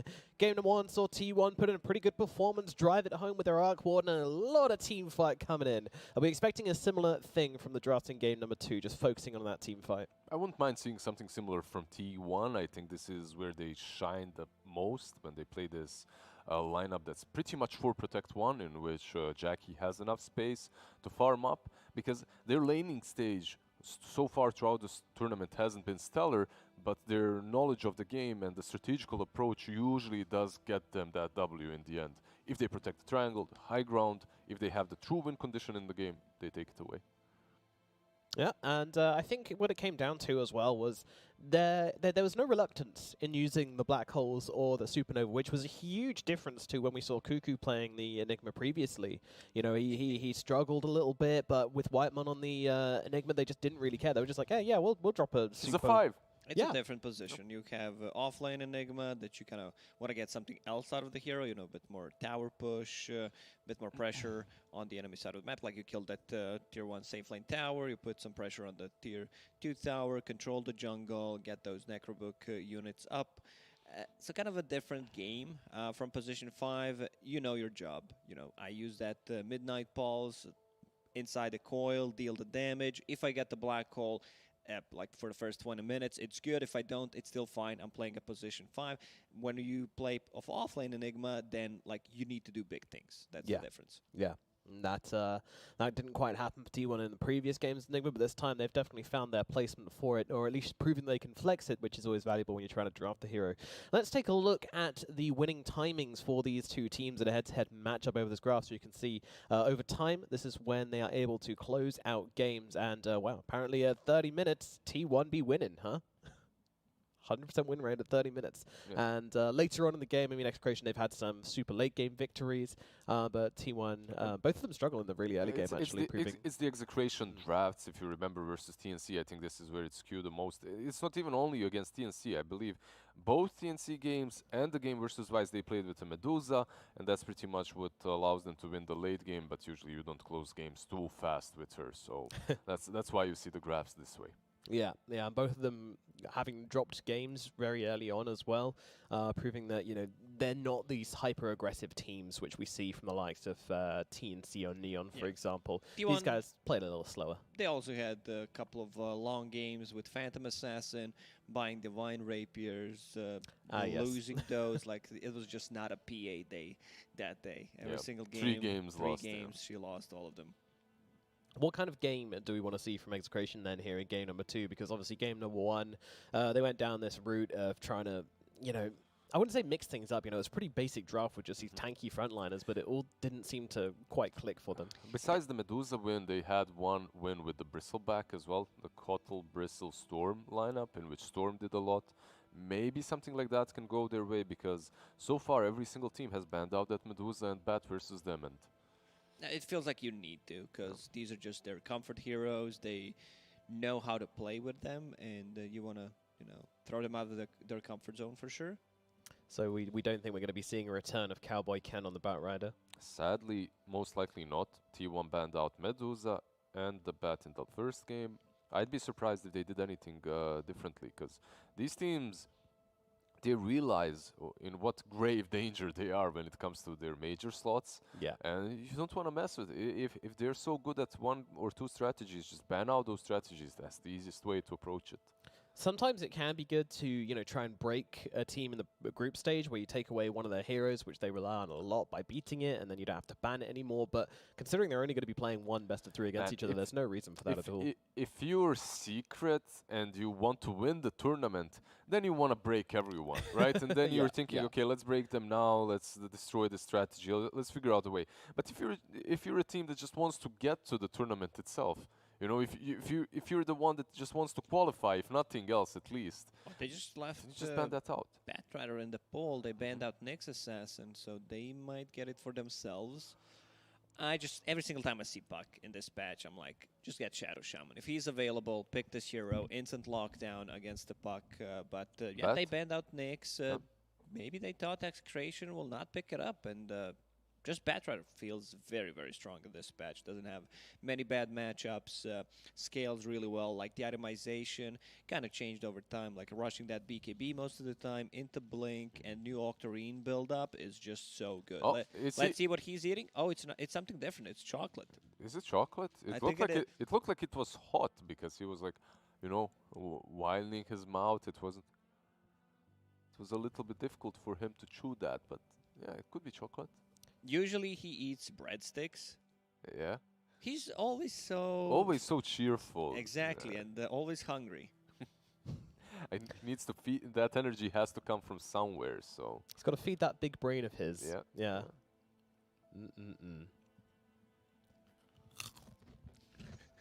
Oh, you got some. You got some breadsticks? I got some breadsticks, yeah. Oh. Yeah, you're I'm not hoping that I can fuel my brain the same way Whitemon does. brain sticks. Yeah, Okay, yeah. I So see. Yep. I'm going to get this prediction 100% right, by the way. So one of the reasons, one of the things that have been picked up versus Batrider previously in Chinese region as well, more than here, Abaddon and Oracle, and both are left in the pool. But Oracle in SCA has like 20% win rate. It's really badly played so far, badly executed. At least Execration, they go with the Abaddon, who arguably is the better support versus. No, I'm versus just Bat. wondering. I'm not thinking about Dota anymore. I'm just wondering, where did you put that? Like, where did you have those breadsticks? Where are they? Where are they? Are you not gonna share? You guys want some breadsticks? No, that's No, why I thank was you. worried. I don't know where you actually put them before. So I'm like, I'll skip. Thanks for offering. I have my my places. The host has these, these extra. extra pockets. Mhm. Gotcha. Yeah, yeah. So yeah, in the share, yeah. Troll, Maybe. Batrider. I don't think I've seen like this kind of an opening. Seems pretty strong. Usually one of these heroes is banned out. So you have a strong laner coming up from the Troll. You have a strong laner once again from the Batrider. Could be flexed. We don't see Batrider position 4 or 5 anymore. So most of the time it's mid. If it's Sometimes offlane, sometimes a off little bit, lane, but yeah, 4 and 5 just feels like you're wasting potential of the hero. Yeah. On They're these two banning roles. the OD as well, something that works really well versus both of these heroes. There's Troll, obviously. You put him to sleep every time he pops that ulti, and versus Batrider, it's a decent save too. T1 right now, I like this opening. Maybe we haven't seen it, but like Lacoste said, it's probably because one of these two heroes were already banned out. Yeah. And now if you're Execration, you also have this, you have two problems. It's the Troll problem and the Batrider problem. The Batrider problem has been solved a little bit by the Abaddon, but what do you pick versus the Troll? They ban out the Arc Ward, and what we've seen so far is Arc Ward and Drow, and sometimes Terrorblade that work really well I don't against know. them. Like I've watched so many professional games over the last 3-4 weeks, and for the last 15 years. But I don't know what to pick into Troll right now in this patch. It just doesn't feel like Troll loses the lane. He's super strong. Like you can't contest him. I mean, it's just great. Like, he feels like he does so much damage, and the slow from the axes. Like, all you need is a support who can right-click, which thankfully all of them have the ability to do that. You get close, you get the whirling axis slow, couple of right clicks, maybe a spell from his position 5, and then Crystal you're like Maiden, half perhaps. HP. Yeah. Like, what do you do? Something the T1 played. Okay, so you reset, you eat a tango, maybe use a salve, you come back again, whirling axis back online. They just repeat that, you're back to 50% HP. It's just very strong to just try to contest. So I still don't have the answer. Like what's good against the Troll? Like you possibly need to just do the lane shenanigans, pull the creep Earthshaker, wave, something like yeah, that. Yeah, that's always you an option. can't really trade with the hero. That's the biggest problem. There's one hero that we've seen win that lane multiple times in a row, and that's Timber. But you would Yes. also be picking Timber into Batrider already, so Yeah, other than might that, be a I problematic. kind of forgot. We've Yeah. seen throughout to China, Troll plus Brewmaster a lot Brewmaster, of yeah. the time, and the Timbersaw just punishes that lane because he gets the levels. Once he hits level 3, level 5, you're like, yeah, screw it, we're done. Like, we can't really deal damage to the Timbersaw anymore, and then you have the Bale go to jungle. It would be a pretty weak starting trio from Execration if they do go for that Timber, because you'd have Puck, Abaddon, Timber. There is literally no stuns besides the Dream Coil as well. You would have your, 5? Most likely Yeah, mid but if you would be still revealed pick as well. Timber, you have 2 more like picks. Sure, yeah, you're doing math correctly. But one of them is carry, and one of them is most likely mid, and One of them is position 4, in Yeah. my opinion, which could be Earth Spirit, Yep. and then you can leave Timbersaw alone, and then Earth Spirit can make a rotation, make Okay. other lanes stronger, because Timbersaw doesn't need help. So this is a possibility for Execration. can be done. Can be done. Let's see Pango. Yeah, I would love to see Pango and Crystal Maiden right now for T1. They could also go with a Disruptor or Shadow Shaman, like Lacoste mentioned earlier, just for that extra catch onto the puck line is also an option. And good call, Earth Spirit. There it is. This should be a Timber as well for Execration. I really like the support duo from Execration, to be honest, with the Abaddon and the Spirit. The thing it does lack a little bit for me is wave clear from your supports, but I think I can forgive it. There's puck to help you out with that. This duo is bringing a lot to the table already. Yeah. You picked the Abaddon obviously because of the bat. You didn't pick it Yeah. just because it's a great hero that you want to be picking. So But good versus Troll as well, you know, if you can get him to attack you and just pop your ulti and just chill, you're just like, you're healing me. It's fun. Now we have the Enigma coming out from T1 once again, so feeling strong with this Enigma pick. I was actually expecting them to take this in the first phase because they've proved they can flex it now, but nevertheless, we see it number 4, and now the Weaver comes out for oh Execration yeah, as the spawns. I actually have seen the Weaver into the Troll picked up quite a few times already. It can be a pretty problematic matchup for him later on in the game. It's not bad versus bad. They banned Timber. Interesting. Like maybe they need to shift, find something that pierces BKB from Enigma. Beastmaster is gone. What's the possibility? They could put Puck. Puck Earth Spirit doesn't sound too bad. Get a different mid laner against Enigma. That's also a possibility. Like you don't want to have melee hero playing into Troll.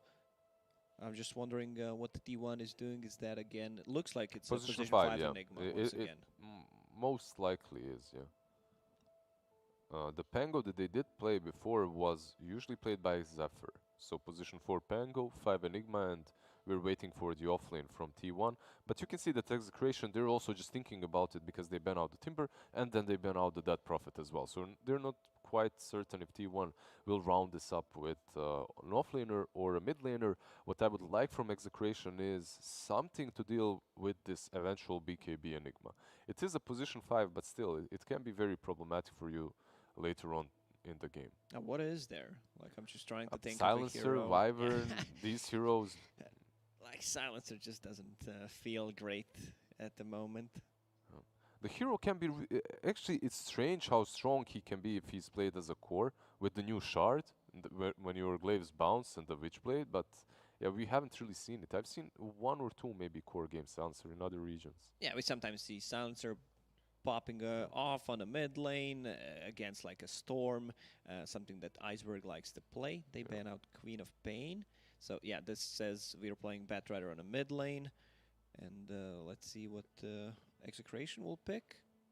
I'm just trying to think of something that pierces BKB from possibly offlane, possibly mid lane. That Before can't they just stun pick Enigma. Storm to counter the Batrider and they play Puck offlane or something. I wouldn't like that, but... There's got to be something here which they could go for to interrupt that black hole, but... My brain doesn't work that way. I need to see the hero list, and I'm like, yeah, this is a perfect pick, especially in these like tough situations that Execration is in right now. Legion Commander Aethelins. T1, they believe that this is the last pick mid lane for Execration, so... As you can see, their last 2 bans, basically Viper and Quap, so they're banning out worse matchups for the Batrider. 10 seconds left on the clock. Execration, it's decision time. Some heated discussion going on in the playroom. And they go with the DK. That instant snap initiation and a very tanky frontliner. Flexible. I guess that's the reason why they decided to go for it, so they can either flex Puck or Dragonite. How Can does be this fare into the midnight pulse, though?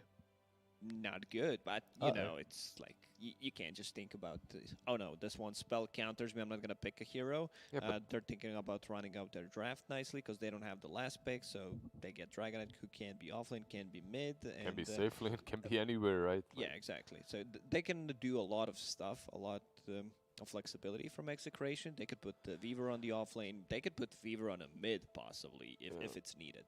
So Maybe they will do just that, like put Weaver on the mid versus the Batrider. This used to be a decent matchup for Weaver, but I'm not quite sure anymore because all you need to do is a couple of sticky napalms and flame break, and he's half HP already. You don't have to dive him with Firefly anymore. And Dragonite, it's flexible, but that's pretty much all that he is at the moment. And this Execration lineup looks like that. You know that green gumbo that you can flex everywhere and his arms extend and whatnot, that toy? Oh, the action figure. Yeah. Yeah, which we won't name for copyright reasons, but yeah, I know what you're talking about. Plastic Man. There was a Plastic Man, cartoon yeah. called Plastic Man back in my days, back in Back the in my days, as a 90s. young boy Plastic growing up Man. in Croatia. Yeah. Was that Croatian translation or? I don't know. Bounty. No, no, it's the it's the original cursed name. hero. Oh God, what have they done? Oh God, T1, why? Why have you done this? They picked the bounty hero, a hero which has not won a game in this region so far, a hero which has looked less than good, and a hero which has cursed every team it's been a part of. It's a position 4 bounty hunter. You're not only picking it. Okay, you're No, it's picking an it because offlane of the. bounty.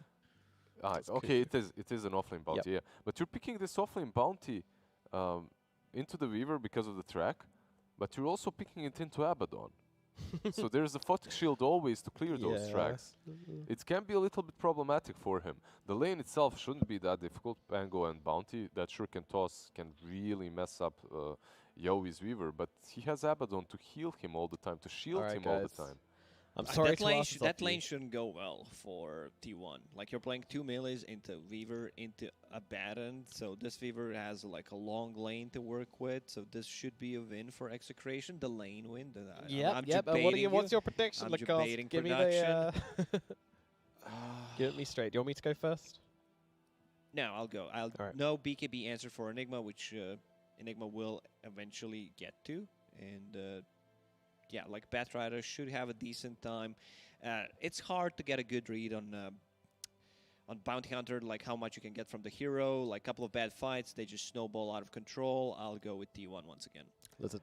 Again, I think this draft is better on Execration. I really do. I feel their draft is slightly bit better, but I'll still go with T1 as You're well. still going with T1? I No, mean, scratch that. Execration. Bounty Hunter curse. There we go. My boy. He knows. Sorry, they're getting whiplash over there. Yep, I'm going for Execration as well. There is no way Bounty Hunter can win. The hero is cursed, and I don't think it stands a good chance. It's the curse. Here. Like, it's not possible, guys. What are we saying in the casting booth? Big up on Black. Break it down for us very quickly before we get into game number 2. Go.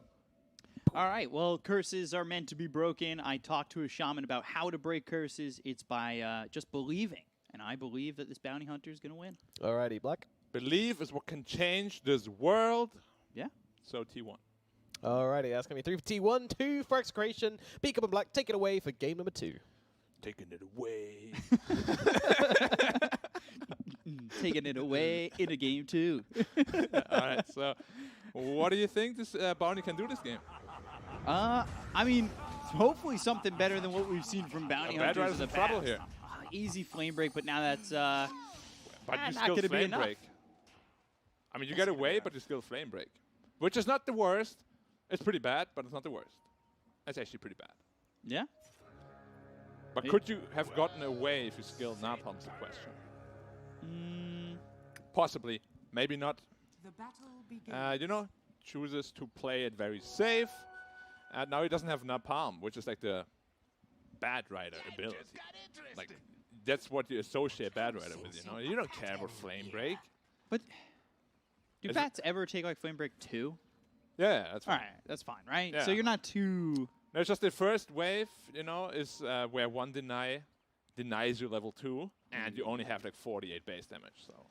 And against this puck. Yeah. Oh. Let's see if he gets a deny or not. It's because of the bounty hunter, man. It's the curse. Yeah. It caused him to take flame break. But we're believing. Ooh, I don't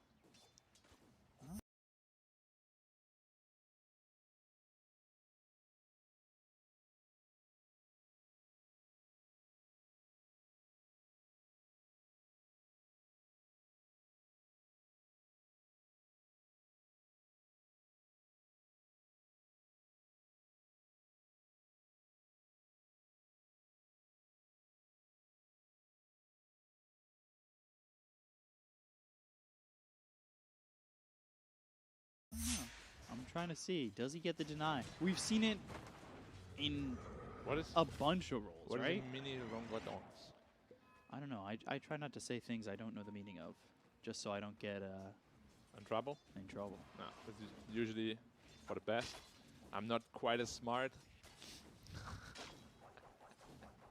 I didn't say it. It's okay. That you thought it. No. Do see a troll here with an Enigma. This should be an interesting lane. I've been loving the troll brewmaster lane. I talk about it quite a lot when even the brewmaster's not in the game. But do you like troll Enigma? Troll Enigma. I mean, Enigma is just there to deny range creeps, right? Get you an XP advantage. Yeah. It's not the worst lane. It's not the best lane, but they can make it work. Like they just work on an XP advantage. Probably get a gold advantage as well. Can take in a Oh, lot 5. of damage. There's a flame break 7 available. stacks.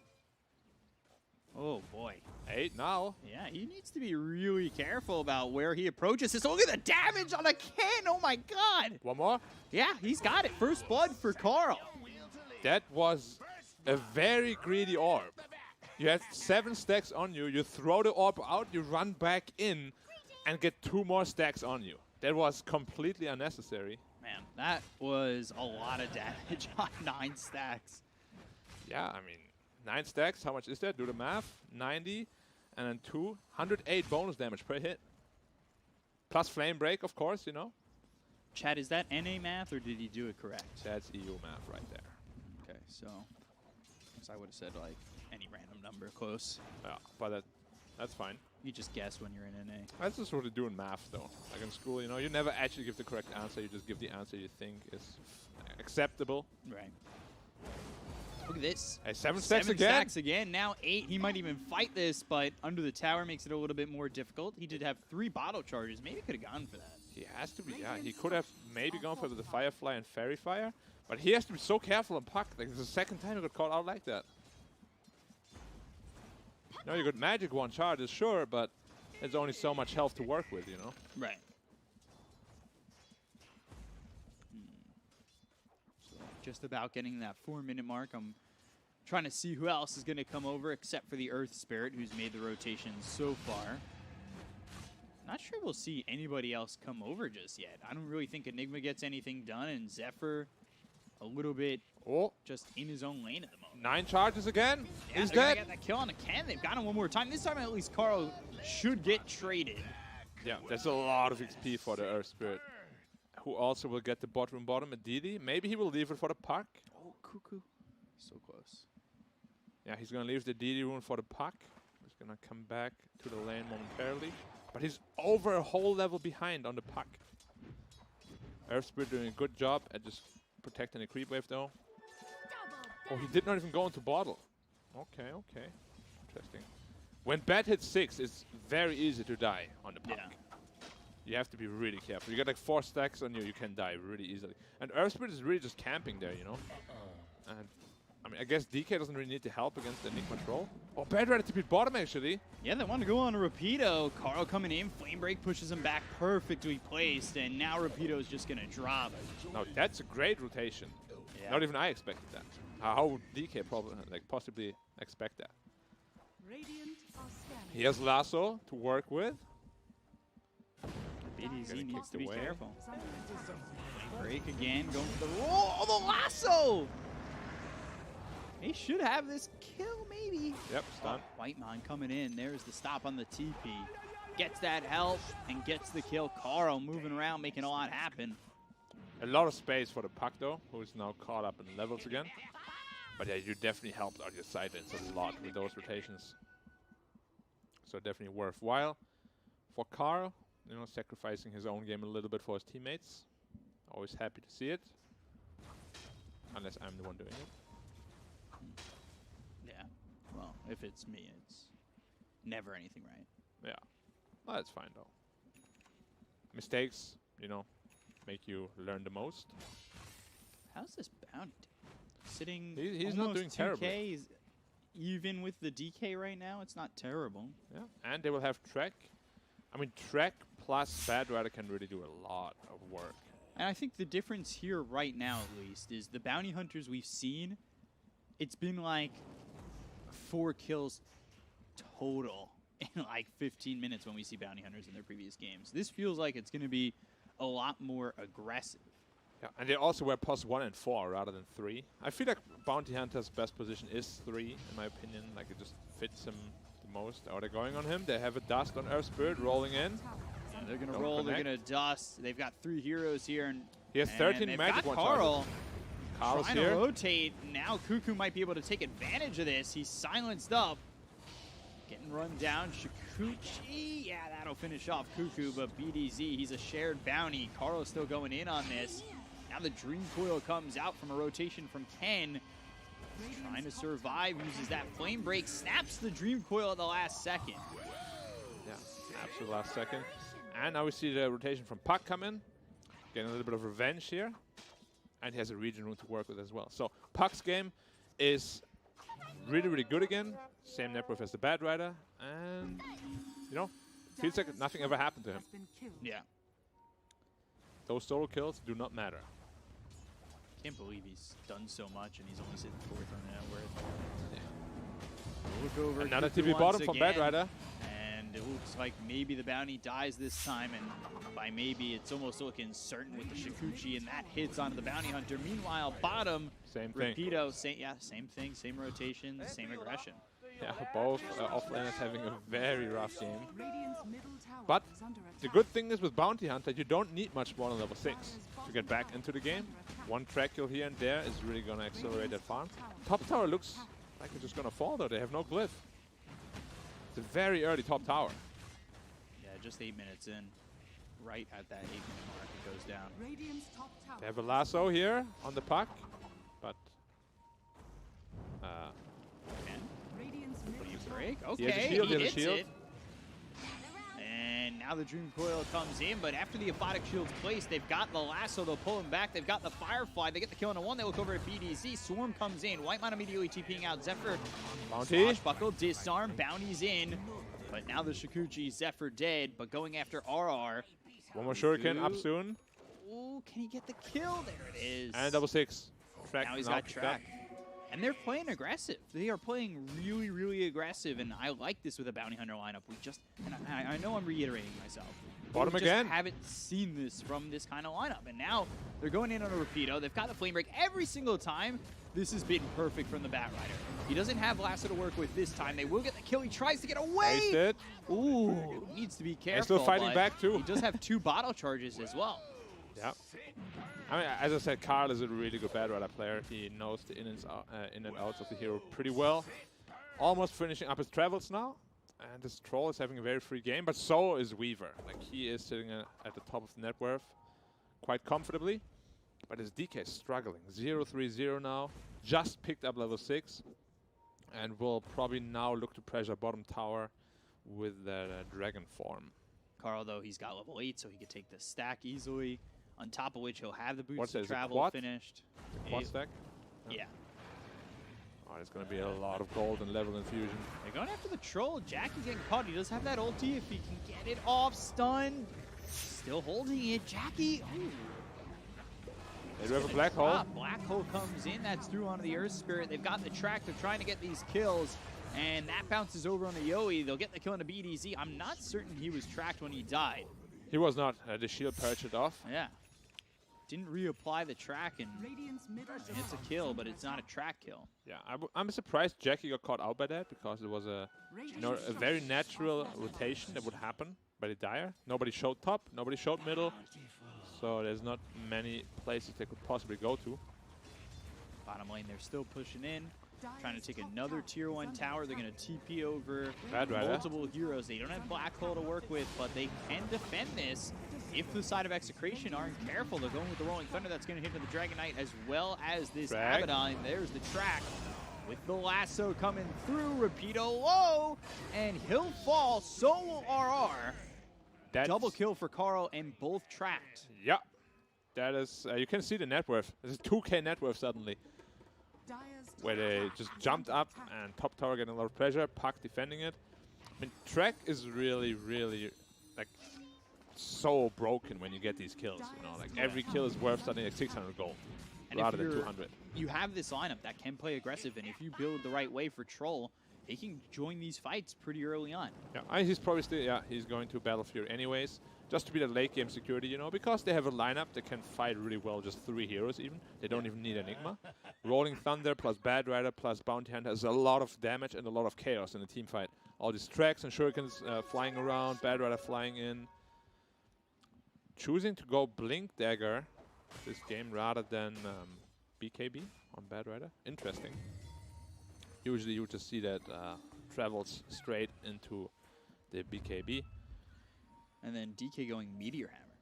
Yeah, Radiant it's pretty good structures are because the fortified. Dragon Tail and Meteor Hammer combos up quite nicely. Ooh, hit with that Dream Coil. They have vision on the Bounty Hunter, trying to get these tracks out, trying to survive while under the coil. Hit with the Boulder Smash. Here comes Rapido. Well, yeah, 3 heroes here. Easy kill onto the Bounty Hunter. Nobody coming over. But it's just the Bounty Hunter. He doesn't really care too much about it. Rolling Thunder, just Just a leave. Dire structures are fortified. top tower should be falling to the troll momentarily, who's having a pretty free game himself. You can see Bad Rider is now 1,000 net worth ahead of the Weaver, having a fantastic game. Dire's top tower I hope he goes into the BKB rather than the Force Staff. I don't like Force Staff on Bad Rider. Of course, it is so you can lasso a guy and drag him away from the Abaddon as fast as possible. But still, that BKB is really necessary nowadays for Bad Rider. Going in on the DK here once more, lasso. Yeah, Lasso comes in. That's out onto Rapido. Flame Break pushes him onto the low ground. They've got the track. Ken coming over. Interesting. He didn't have any Track stacks up on again. him, and he just chose to lasso him. Yeah, it's a very long cooldown now. Slight misplay there by the Bad Rider, but it's 100 okay. seconds. Yeah. At least he forced some rotations with it, so it's not absolutely terrible. You know, he's got that Maelstrom. He comes over, goes after Zephyr. Swashbuckle gets the disarm, but the Boulder Smash as well as the Magnetize should confirm the kill, at least on a 1. They've got the track now onto this Weaver, who has time lapse available. They'll use that Aphotic Shield to purge off the track, but, well, Abaddon, he gets caught. He's tracked up and killed. As well as the Earth Spirit dropping. That's multiple kills for the side of T1. Yeah, you have to be really careful. Ooh, they Stun. want this. Elder Dragon form with the Dragon Tail coming through onto Carl. He uses that Flame Break trying to run. Illusory Orb coming in. There's the Dream Coil just on the edge. They'll get the kill onto the Bat Rider. They will take out one more. Weaver is Cuckoo. getting really rich. Cuckoo's doing some damage onto the puck, but he just doesn't have much follow-up to it. Yeah, and level 4 Shuriken did a lot of damage. Now Jackie's got the Battle Fury, though, so 13, 14-minute Battle Fury. With face boots. Yeah, that's not just Brown Boots Battle Fury. Yeah, or as we have seen, sometimes no boots Battle Fury. I mean, Dota is always evolving, man. People are always trying to find a way to be greedier and getting away with it, you know? It's the same reason I like the band Fish. Like, no game of Dota is ever the same. No concert for Fish is ever the same. Like, it's so interesting that you can have the same drafts and the games could be completely different. Yeah, I mean, there's just too much human factor into it, right? Yeah. Like human emotions and mistakes and outplays. Little things like Yeah. dying early or not dying early. Like, it's just... Yeah. Like that puck right now, he could be on top of the net worth if he didn't die twice in the laning phase. You know? Jackie's going to get caught here. They've got the silence, and he won't be able to get anything off. They will spam and ask him where his team is. They have a Team lasso. is not there. They might be able to catch up. What are they looking Thinking for? about it. Maybe they can get something out of this. They'll look over. Three-man Dream coil. on a 3, so that'll probably stop the aggression. But they've got the track. Yoi using that time lapse, now trying to run. Rolling Thunder coming in. Ooh, stuns up the Earth Spirit. They have enough time to get the track on. Lasso Yes, on the they Weaver. do. They'll get the kill on the BDZ. They've got the track onto the Weaver, who doesn't have time lapse to work with. Goes to the Shikuchi, but now retrack. So they're going to try and stay with him. Can over to the side. Flame break on 2. Ooh, Flame Break available. They're still chasing. They've got the damage, and it's from Cuckoo to get the kill. Double kill here for the Bounty Hunter. Both those heroes that they do kill are, in fact, tracked. That Weaver kill is very, very big. He was the highest number of core on the dire side. He was doing way too well for himself, and they finally put a stop to it, giving some more space to troll Dire's in middle the tower process. is under attack. I'm surprised Bounty's not as far as I thought he might be. They say Black Hole. Black Hole Oh. coming in, immediately stopped. Got the silence, and they'll use the borrowed time to get the kill on a Whitemon. It was a Black Hole that was out for a second. If you blinked, you might have missed it. Cuckoo coming over. He throws out some tracks. We'll see if he can get anything done. Dire's Picks up an invis rune, so well, He has to be basically careful. uses E. He's acting like he's like 5 slotted. Boulder smash. Cuckoo getting chased, hit with the Dragon Tail. They've got the control. Do they have the kill? Ooh, Shuriken bouncing around. Waning Rift. They've got the silence, but they don't have the No damage, and the dust. dust misses him. Oh, if he gets the Korea now, that's insult. Adding salt to the injury, kill the Korea? Ah, he's not going for it. A little salt to the wound. Yeah. Jackie, though, the entire time continuing to farm. You're seeing how far ahead Bat Rider's getting over everybody else as he's involved in a lot of those track kills. I'm surprised Bounty doesn't have more gold, but he is ahead of the Dragon Knight, so. Yeah, I mean, he doesn't have like too many track kills. Also, only 30 CS for an offlaner is very minimal. They're trying to go on the Bad Rider once more. He went ahead and did buy the 4-staff, and now going to the BKB. We'll see whether that backfires or not. You think he's just feeling comfortable that he's getting the gold due to the track kills? Because he is very Lasso fun. up in 3. Might be fine. On the puck here. Now they've got the Disarm. lasso coming out, and do they get track off? No. No track. But they do get the kill, and that is well worth it.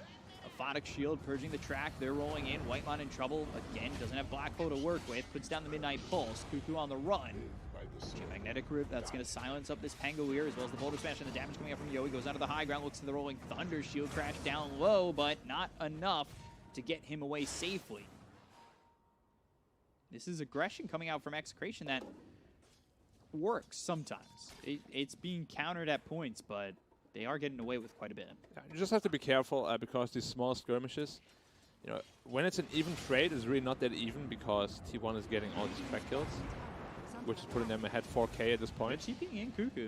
Yeah, but it shouldn't be amounting to much here. No lasso up. Track immediately purged, and now it's put onto the Abaddon. Photic Shield, that gets popped. They're going to dust, and it's the dust coming through on Yoi. Another track, Shuriken bouncing around, doing a lot of damage onto the Weaver. Weaver doesn't have an ult. Yep. And Troll just happily farming away. This is why T1, you know, used to be so dominant in the SA region. The 4 players of them are so obnoxious to play against that they just make so much space for. Oh, the coil misses. Oy. Yeah, Ken. Ooh, that's a rough one. That's a long cooldown too. He didn't use the arcane room before he dropped it. It's one of those moments where That's you're a just face thinking pump about, moment. it's like, you ever hear that sound effect? Does it get used outside of America? It's just the, wah, wah. Yeah. I don't know if it's outside of America, but I definitely heard it. Puck going Maelstrom next. Yeah, itemizing into damage. Because they really don't have a lot of damage from the DK at all, he is not having a game, and they're quite tanky on the Radiant side. However, 2 Maelstroms means BKB is a super strong item on Radiant. Right. You know, the Weaver is having a good game. Jackie's just been made so much space. Yeah, he died earlier, but ends up that Rolling he's able Thunder, to another lasso. get ahead on the net worth. As meanwhile, they'll take out Rapido. They're bringing over reinforcements, trying to help. Whitemon has been the sacrificial lamb quite often, and well, that's what he's going to be there. Yeah, but DK dying once more. He's really just, you know, like they're just trying to kill him over and over and over. He's 1-5 now. And the DK that poor, you know, he's really just a glorified support. As an offlaner, you don't really have the capability to catch up into the game. He's Not bought even level Meteor 12 Hammer. yet. He's just trying to push. Yeah, and it's not working. Oh, another coil miss! Oh, Ken. Can we go back to it? Wah, wah. For the All right, second time. yeah, it's too much. I feel rude. I don't want to do it anymore. Get nervous. Nah, it's fine. Be yourself, my friend. But yeah, that's 2 potential kills that were missed already, you know? Like, With the game so close like that, those are massive. They are, because Radiant has the greedier item builds and the greedier draft. And they're getting away with it for now. 6K ahead. But at least it was under the arcane buff this time. Yeah. So, coil up in 20 again. For T1, though, it's the factor of both track and a Battle Fury early for the Troll. Yep. And they're really pulling away. He's building into BKB. Once he has BKB, he really doesn't have to care about anything on the dire side. He can just go to town. Weaver is quite scared of Troll, honestly. If you ever get rooted or bashed, you can just die almost immediately. Smoke up here on Dire, rotating towards the top lane, where there's just a lonely Pangolier. Actually going into the triangle. Blinks away. And he's got that blink for the Rolling Thunder. That might be the difference maker on whether or not they can stay on somebody long enough to get those kills. Specifically the Weaver or the Puck. Yeah. Dire's bottom tower A is T1 under attack. reading the map very well here. No one is getting caught. As I say that, Puck, nice, taking out the mid wave. And Dire's Pangolier is just bottom tower splitting is top, under attack. not giving them any space to push. They're outplaying Execration quite a bit right now. Pretty heavily. Yeah. A lot of pressure bot lane, cutting all the waves. And they're just going to Roche. They say, heck it. You want to outplay us? We're going to force the fight at Roshan. And I don't think T1 really wants to fight into that, so it's probably a pretty free Roshan. It's a good decision by them. But at the same time, they're getting their core items. Could come over. I mean, they've got Blink with the Rolling Thunder. That could really disrupt that fight. They could make a way in. Yeah, it's just very scary, you know. Like, if you give away Roche and a team fight, suddenly you're not in the driver's seat anymore. Game's pretty even at that point. Because this Aegis, you know, it's cute, but it's not like... Massively game-changing. Yeah, because like Weaver is the Weaver, you know. Oh, he broke the coil with the roll-up. Super well played by CASTER. He also has a haste rune. Yeah, he is getting away, or at least trying to. He's got Blink in Swashbuckle in a second, as well as the Blink. That was so well played. He curled up inside the coil as an auto attack was flying towards him, and then he got pushed out of it. They're starting to turn this now. Lasso. Flame Break comes in, and they've got the Midnight Pulse down onto Yoi, who's stunned up. Track on him. They know that he's coming forward. They're trying to get the kill on a Whitemon. They have the damage. BDZ with Boulder Smash finishes him off. Poor Enigma. Bad Rider just finished BKB as well, so they didn't go and force themselves into like an anti-timing. Right. Which happens way too much nowadays. And with this BKB, Bad Rider is pretty unstoppable. The only one that can stop the lasso at this point is the Abaddon, but the cast range is not very far. At least he's building into an Avalanche, also recognizing that fact. But it's going to be quite a bit until he has that one. Yeah, and from what I've seen, really, they've been waiting for the Aphotic Shield and working with the lasso like right after it gets cast. Yeah, I mean, they're doing a really good job at playing around it. So Troll finished his BKB as well. And now it's pretty much go time for T1. yeah, they can fight. And Another smoke to the big triangle. fight going their way on Radiant's middle T1 tower with is under Trax attack. could be devastating in terms of network. Could be game breaking even. Ooh, Bad Rider's Courier? Or, Radiant's What What was Courier. that? There was Yule Scepter. 2.5 minutes without that. Smoke up, but they saw that. Dire saw that they're taking the high ground. And if T1... they know that they're on the high ground. There's no way they're just going to run in there. Radiant's top Or maybe tower they will. is under attack. Interesting ward. Bounty's like, sticking my nose in here a little bit. Now they're going to go Dream Coil. That comes down, and I Yes, BKB though. don't think that landed. I think the Dragon Tail was out from Rapido unless it was instantly. They've got themselves the lasso coming in. Whitemon potentially looking for a black hole. That comes in. That's on a 2. Stop with the silence through from the Waning Rift from this Puck. They get the kill on a Rapido. Whitemon ends up dropping to a neutral creep. Yeah. Jack is Track still out onto BKB and ult. RR. They're going to continue to go after him and finish off this Abaddon. They've got 2 kills here. Swashbuckle Shield Crash taking out Ken. 3 gone on Execration, and T1, you see, they just jump up and, well, take 2 more K of a lead. Yeah, you can really see the damage struggles now from the Dire team. DK doesn't really, you know, give you any... Jackie? He's Jackie. spotted, but He has ult and BKB though. yeah, I'm not sure that this Weaver wants to be the one going for him, especially once the bounty shows his face. Definitely have to be careful there. As we said, if you get rooted, you can be in trouble very easily. Damage issues becoming very apparent for the Dire team. Abaddon, DK, not doing any of it. And then you have BKB, so Puck doesn't do anything. You know, Maelstrom doesn't do much through it. They didn't itemize into a single physical damage item. So far, at least. 12K.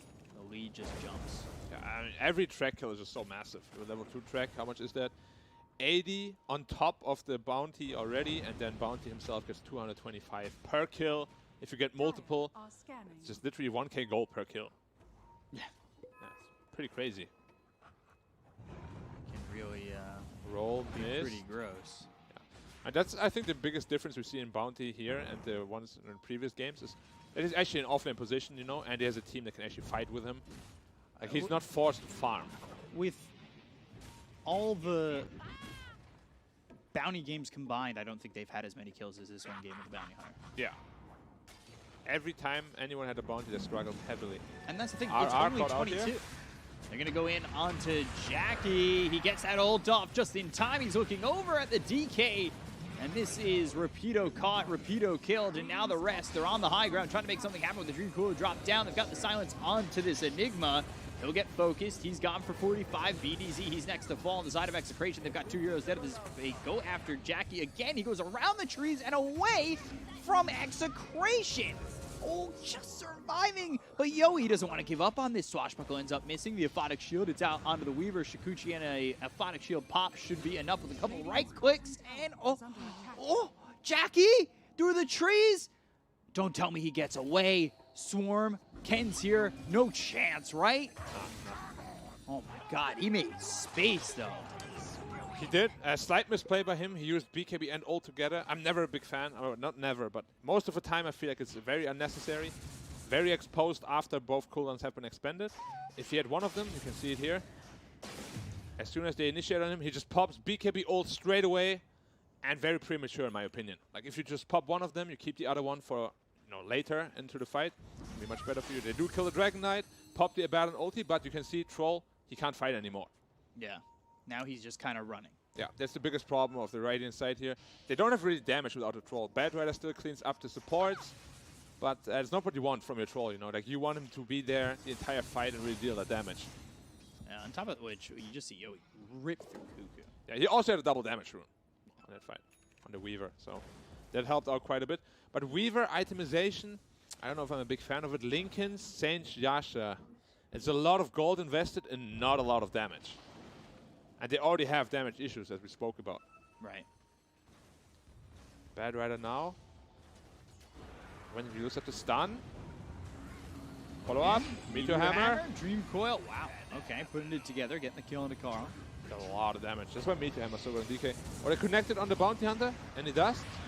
And they get the kill on him, though. Zephyr coming through. They'll look over at BDZ. He's level 18. He has Guardian Greaves on this Pangle there. And Blink Dagger. Really farm. He's filthy rich. Considering he was in a 4 spot. Yeah. Now he has overtaken the Bounty Hunter. Usually when you play offlane Bounty, that happens. Where you have a +4 that really scales well. And then the Bounty Hunter is just running around tracking people, building utility items. Now they have Pipe and Guardian Greaves and Solar Crest. You already they talked have about their so much damage utility. problems on the side of Execration. Like, it's just going to get worse. Yeah, so much utility now. And the free Roshan too once it's up because of the Solar Crest. Very, very good against Roshan, of course. Radiant's bottom tower is under attack. Yeah, T1 is definitely in the driver's seat right now. Dire, Can it fall apart, though? Like, how easy is this to fall apart for T1? quite hard because they're not itemizing into damage on the Dire side. Right. Like, if they had more damage items, I would say they can take a fight, get some objectives done after. But the way they're itemizing is very defensive. I'm not a big fan of it at all. Radiant's bottom tower is under Puck has attack. Aghanims now, though. This is a huge pickup. Structures are fortified. Could be a decent timing. Carl getting caught. Dream Coil out again. This Bat Rider a couple times now has been caught by this Dream Coil as well as the Meteor Hammer coming down. They'll look over snapped at the coil. Rapido. They get the kill into the DK. Now phase shift, fuels up into the air. Roll up here from Zephyr. Roll in. Black Hole comes down, but that's only onto the Earth Spirit. They will, however, get the kill into BDZ. They end up losing Carl. The Bat Rider is gone, so that's one different side of T1. He's gone for 70 seconds without buyback, but they catch themselves. They'll get the kill onto the Puck and take him out for 85. Cuckoo gets credit for that kill, and the net worth lead just builds. Look at how much gold they get. Yeah, there was a surprise Aghanims on the Puck. Like, he broke it on Bad Rider, and that's what killed him. But you can see, like, they just don't have damage. Like, Right. Weaver itemized so defensively, and still he's just running away, Because it's a scary thing. It's a scary thing to fight into. Found RR. Yep, and he's getting netted up. Another Borrowed net. time, but Track. all that health going back into him gives him enough time to get the track out, which Ooh, he does get purged it. purged at the end. Weaver looking for a white line. Zephyr, he really wanted to get that disarm. Not that it matters with the Shikuchi afterwards. Yeah, and Whitemon, as a +5 enigma, there's not a whole lot of ways you can defend yourself, so these deaths are very hard to avoid. He's certainly very hard more to shut down this time than last game, but he's also built differently. Yeah. Which is surprising. I feel like he could have gotten away with a BKB again this game. BKB Blink, because they have no cancel through it. Oh, top lane again. The Bounty Hunter. He has Yules and Pipe to work with, though. He's very tanky. Yules up If they on just the catch Earth this Spirit. Earth Spirit. Trying to roll, gets away. Shuriken. Oh, chasing All right, lasso. they're gonna get the lasso. It's a track kill. And It's this worth it should to be get the it. kill. Yeah. Easy. They are chasing the troll here. Blink dagger up in 10 seconds. I don't know if they want to chase. This is a very long chase. Vlad's picked up for the bounty hunter. All right, let's do some NA math. 340 gold. Kill bounty. And then track is how much? 80. Oh, coil on the Pangolier. This time you Roll have to up, be careful you though. don't break it. Does he have the survivability here? No. Broke it. He had Greaves. Possibly could have lived. It's a tough call, man. Puck is just such a hard counter to Pangolier after Aghanims. There's nothing you can do, really. Roshan is up, though. They know there's no coil.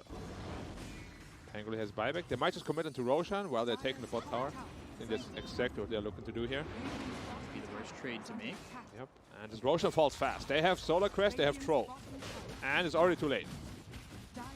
And there's Aegis Cheese. Cheese on the bad right, I would imagine. Aegis on the Troll. And if you didn't have damage before, now it gets just even worse. Cheese gets passed over to Carl. Age is picked up by Jackie. He's almost got the Abyssal. He's already got the Basher. So things have just gotten tougher and tougher for Execration. It never feels like they're making up any ground. Yeah, I mean, this is just these track kills, you know. We said, if they get even trades, these track kills are really going to prevail. Level 3 track now. 320 bonus gold and 120 for all of his allies. So much gold. Yeah, you're just making so much. Yeah. And you can see, he's getting really rich himself, too. He's suddenly at 12k net worth. He was just at like 10k 3 minutes ago.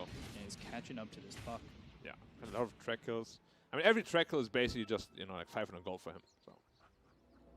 Really pushing you towards the next item every single time. Yep. And now Abyssal Blade almost completed on Troll Waller. Then this puck is going to feel real bad. And potentially even this Weaver. Although he has a Lincoln's, if he gets bashed, it can really just spell his doom. Man, Batrider going for a Wind Waker. He's just that farm. Yeah. The only counter to Axe puck coil in the game when it comes to items. Right. Potentially an Aeon Disc, you know, but it's never really that reliable if it gets popped before. We haven't really, and well, now Jackie's doing, but I was going to say we haven't really seen much pushing from T1. Yeah. And they didn't have to, you know. They know they have the superior late game. They have a very greedy draft. They're getting away with it.